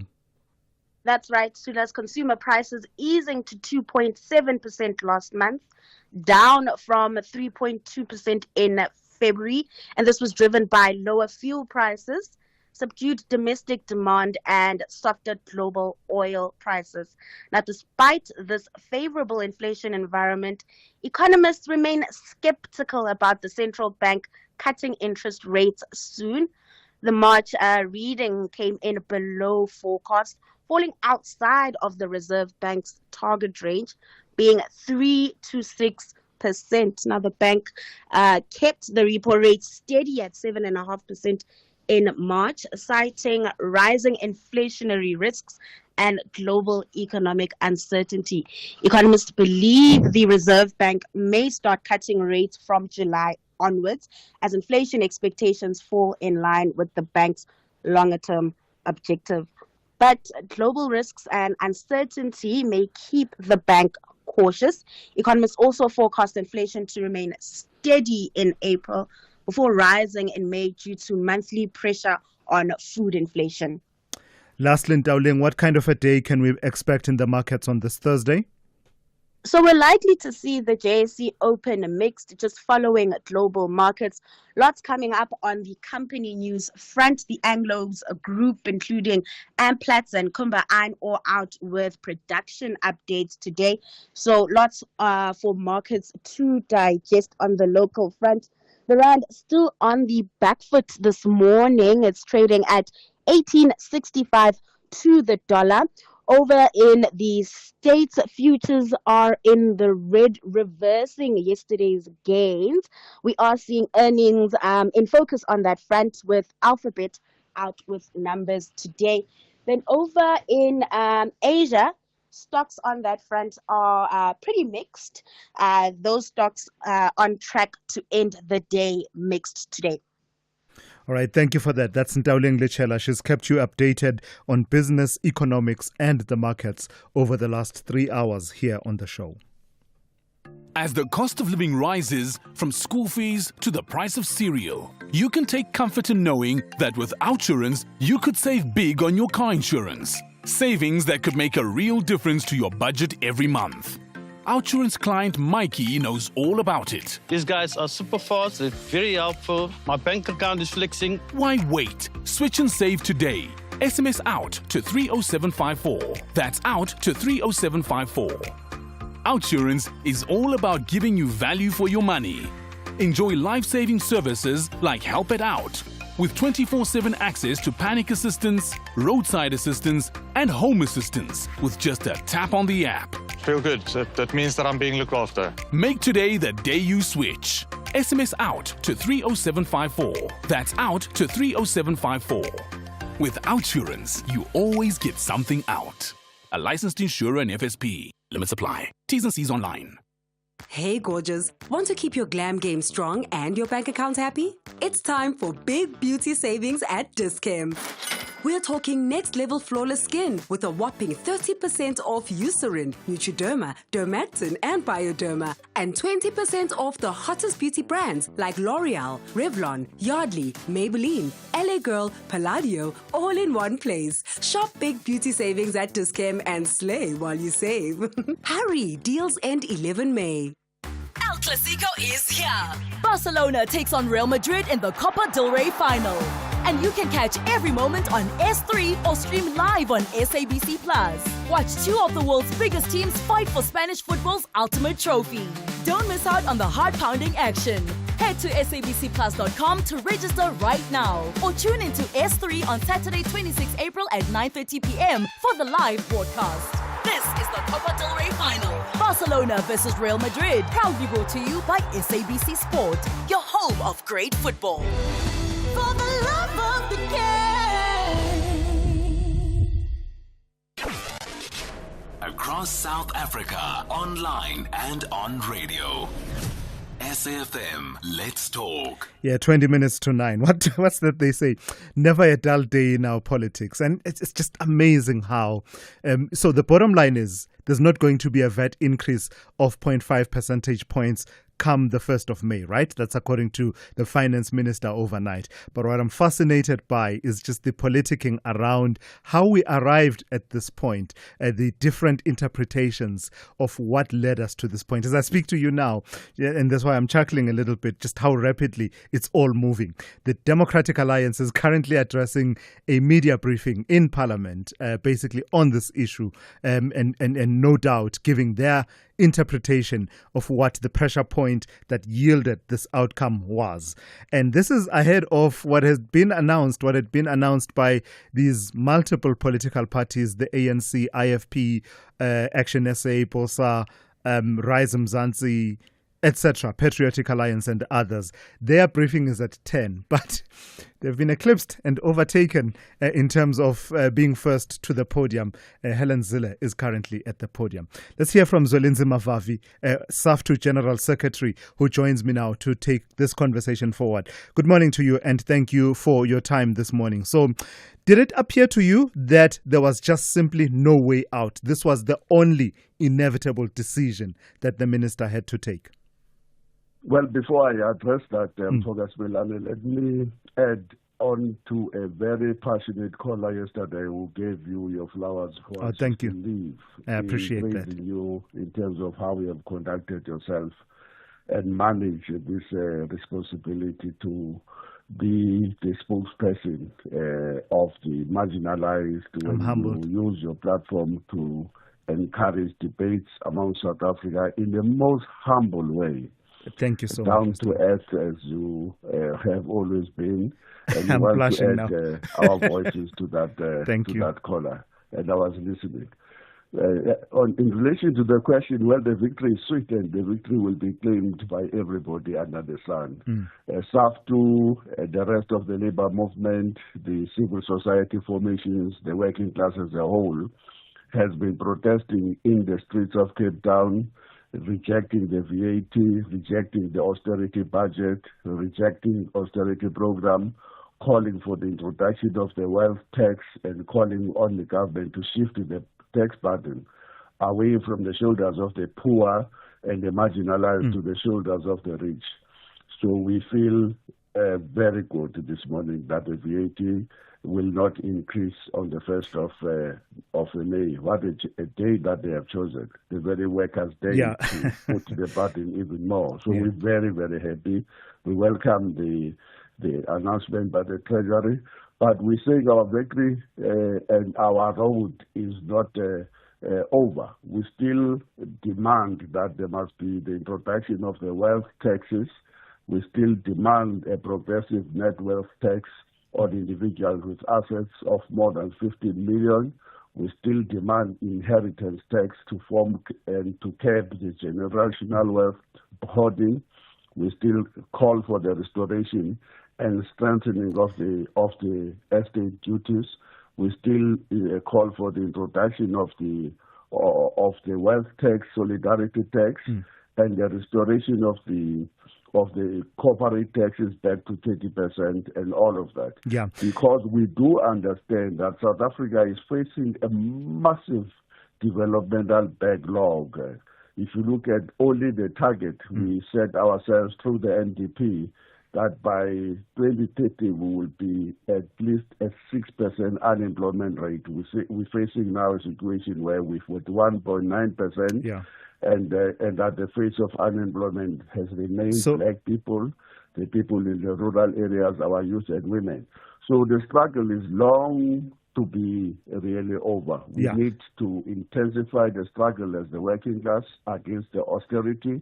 We need to continue to call for the introduction of more wealth tax and the shifting of the tax burden Mr. Vavi, to the rich. You will have seen, of course, the political debate now about which pressure point yielded this result, that there was a pulling back from a VAT increase. Does it matter at all?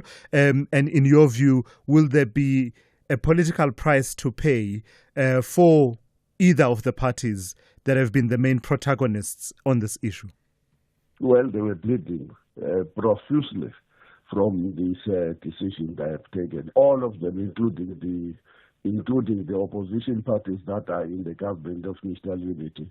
They were losing their credibility, and I'm sure they could see the surveys, even those that are narrow-minded and sectoral, such as the one that was issued by the race relations. But the bottom line is that the ANC was hurting, and so was the Patriotic Alliance and all of them. So they would have realized that they will come 2026 local government elections, their credibility will be right at the bottom. So they couldn't afford to just antagonize every member of society. So that's very important that they have listened. Yeah, and I don't mean to be a party pooper, but in the statement issued by the finance minister, there's just a sentence or two that I want to lift up because I believe it may be relevant for you, given what you've said in the last few minutes, where he talks about, quote, the decision not to increase VAT means that the measures to cushion lower income households against the potential negative impact of the rate increase now need to be withdrawn and other expenditure decisions revisited to offset the unavoidable expenditure adjustments, any additional revenue, etc., etc. Then he talks about how the additional revenue will be deployed. Two things there. The measures to cushion lower income households will now be withdrawn.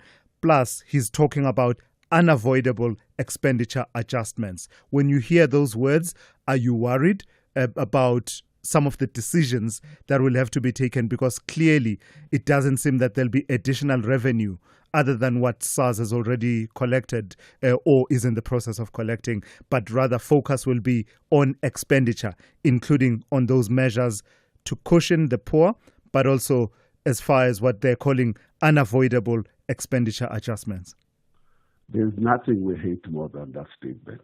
That statement has been consistent coming from the minister and from the officials of the Treasury, which basically is a statement that says the poor must fund their own development. The poor must be the ones that must be basically supporting the poor.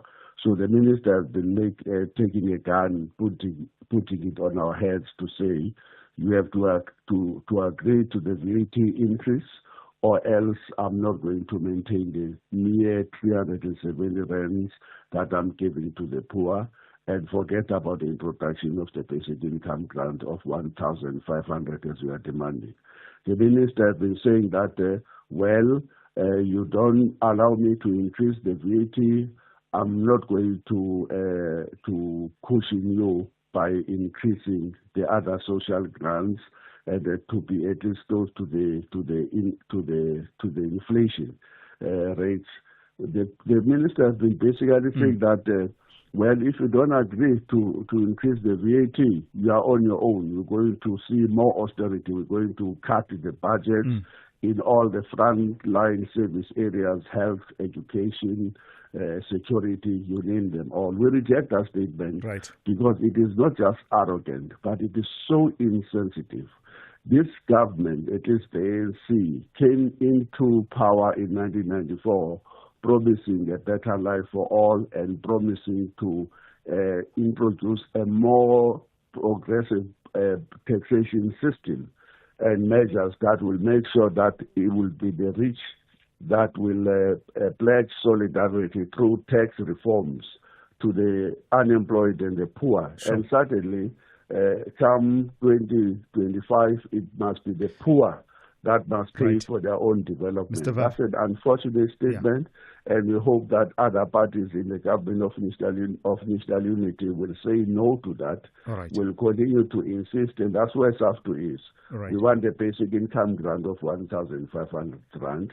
We want the backlogs of ensuring that is proper rural roads, proper schools. Gotta leave it there for this morning. No land. Okay, sorry. Yeah, no, all good. Thank you for that. That's Zwelinze Mavavi there, the General Secretary of SAFTU.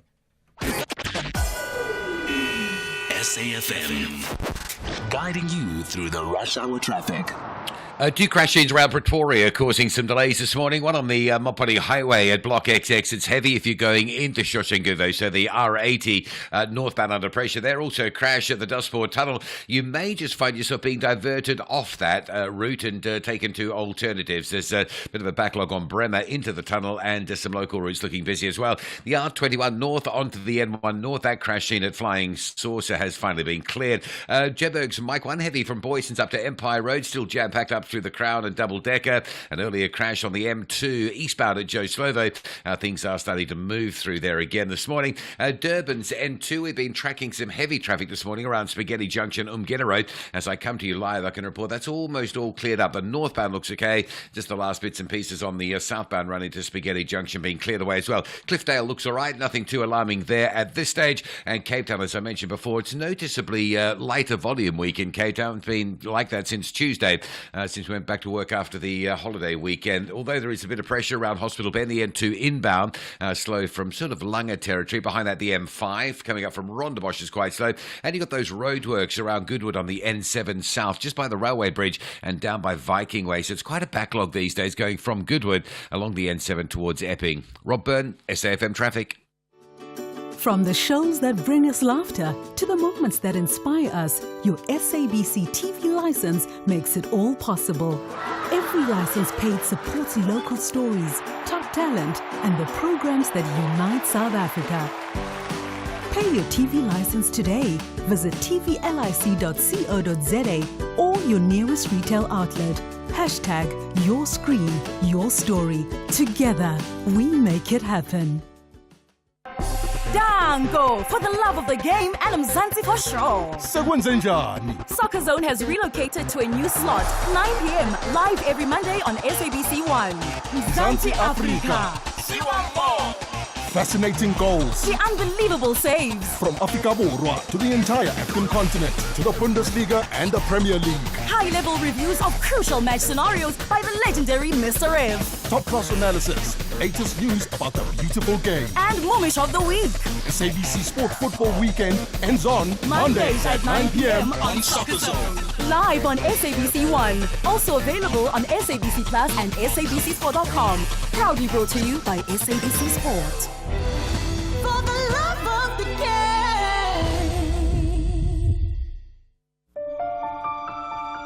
Meet Maria. Meet her family, the Ramirez. One wrong step and they will have you swimming with the fishes. Meet Amadeo, a trained lawyer and member of the rival business clan, the Mateus. The two fall in love, and Maria's dreams of a happily ever after change when Madeo is murdered at their wedding. Their daughter, Jo, despises her mother's humble beginnings and will do anything to steal all of Maria's fortune. This is the world of Sweet Diva. Airs weekdays at 4:30 p.m. only on S3. Open up. The Morning Brief with Thulasizwe Simelane. Let's bring you the story before we go. So it was inspired by a call we received a few days ago from a caller who was highlighting the situation around air pollution and chemical pollution in areas of Umhlathuze, including Richards Bay. So amid growing concerns about industrial pollution, the city of Umhlathuze recently told KZN lawmakers that it has taken a firm stance on air quality in Richards Bay, saying this has included laying criminal charges against persistent polluters and pushing ahead with a new environmental bylaw. The city recently presented its latest air quality report to the KZN legislature, revealing significant challenges linked to dry bulk cargo and industrial activity, and also highlighting intensified monitoring efforts and community engagement.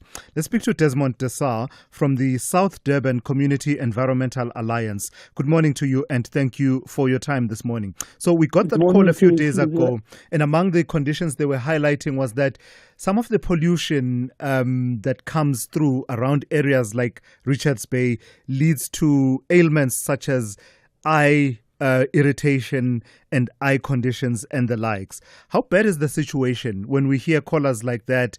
How bad should we understand the situation to be around air pollution, chemical pollution in areas like Richards Bay? Well, Richards Bay is similar to what happened in Durban. You know, when we started to challenge the air quality high levels in Durban, in South Durban, we found that it had a huge impact. We've done health studies and we found people affected tremendously. Now, I was asked in 2021 if I could come up to Richards Bay. And when I went up there, we found that the levels of chemicals, people couldn't breathe. And they couldn't see how far. They couldn't see because of the high levels of pollution in the air. And since then, we've opened up an office in January 2022. So we now have a base in Richards Bay because the communities in Richards Bay were suffering from high levels of pollution from the companies like Foster, BHP Billiton, and some of the huge chemical companies, but also the paper mills, as well as the trucking companies that come through from all over the country. Yeah. They bring their products of coal, as well as other products that come through from the different mining areas of Northern KZN, but also Mpumalanga and Limpopo. So which factors? Yeah. Having been there now, I travel up 4 or 5 times a month to Richards Bay. We've taken regular air sampling. We've also taught the community about taking their own science, so we call it community science. Easy methodology, and they can tell you within 10 minutes what's in the air wherever they are living, wherever they're staying, wherever they're working, what's in the air that they're breathing in. Yeah, so we found a host of chemicals. So you bring me to that question then. What is in the air? What is in the air that people are breathing in? I saw reports about coal dust. Then you hear about this, dry bulk and some of the chemicals therein. Among the factors, which ones are more predominant in the air? Coal dust contains heavy metal noxes that gets into your veins through your mouth through breathing it. It gets into your vein system. It can cause your arteries to block, and that's why you have people having heart attacks and all that there. So coal dust contains heavy mercury and other heavy metals like cyanide and all that there. The other very important thing is that there are some very nasty chemicals that are used in the production phases of Foster that does pesticides. So you can imagine pesticides being produced for our food consumption all over the country, all over the world, that is produced in Richards Bay. Pesticides, we know 1,500 of those pesticides the company United Phosphorus exploded in 2022, and those chemicals we found were banned in Europe, yet they were in our food products here in South Africa. Yeah. So some of it is made in Richards Bay. The other very important products that's made there is coming out of BHP Billiton, the aluminium products, all those chemicals, through using it in the process to develop all your aluminium products are very nasty, dangerous chemicals. And if you're breathing in all that there, that has a huge impact on people living alongside the fence line of those communities. So we have a battery of environmental laws that are meant to protect exactly that, communities living in areas, industrial areas and the likes. And when we hear authorities like the city of Umhlatuze telling the KZN legislature that they are taking a firm stance and there are criminal charges that are being pressed against persistent polluters. What are we to make of that response, the adequacy of the laws, but also the adequacy of the implementation and enforcement of the laws? Well, since 2003, we have the Air Quality Act promulgated in South Africa. It's the most progressive piece of legislation. And right at the top, in the preamble, it talks about people's health. If people's health are affected, that facility can be shut down immediately. They don't need to wait for tomorrow. Because even at local government, the law has been passed down to the local government where the responsibility lies. And they can use that law. They don't need to go and enact new laws, because under the Air Quality Act, local government can get in the green scorpions and they can prosecute. They can shut the companies down, prosecute, serve a notice, and ask them to clean up within 30 days. If they do not, there's huge fine. Companies like Sapicycle have been fined 8 million. Companies like Engine and all the other companies have been fined in South Durban. The same principle that they used to fine Sapicycle, using national legislation that's there already, they can do the same. Yeah. They don't need to wait to enact laws. They can do it immediately because people's health. It's a progressive within the clause within the Constitution. Right. A clean and healthy environment, Section 24, that talks to it. But more adequately, the Air Quality Act gives you the right to act in the interest of society as a whole. They don't need to wait. People's health has been affected. All right. Children are affected at schools. Yeah, let's leave it there. Thank you for your time this morning. That's Desmond Desar from the South Durban Community Environmental Alliance. A conversation really inspired by one of our callers who brought this issue forward, concerns about air quality in areas around Richards Bay. Clearly, this is a conversation that we need to come back to. In fact, including inviting people such as the Environment Minister, Dr. Dion George, and perhaps others involved in managing air quality in areas like those, because clearly there is something to address in that situation. That's it, really. That's our full and proper brief to you this morning by your way of your morning brief. But don't go anywhere. More quality news, current affairs, and talk programming that is coming up next here on SAFM, starting up with The Talking Point with Kathy Mutlahlana after the news.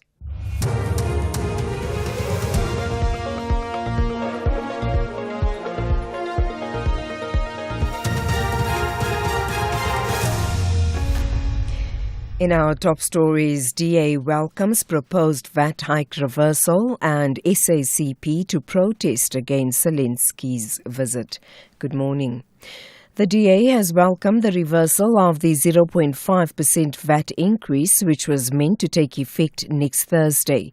National Treasury earlier this morning announced the reversal of the controversial VAT hike following extensive consultations with political parties. National Treasury says by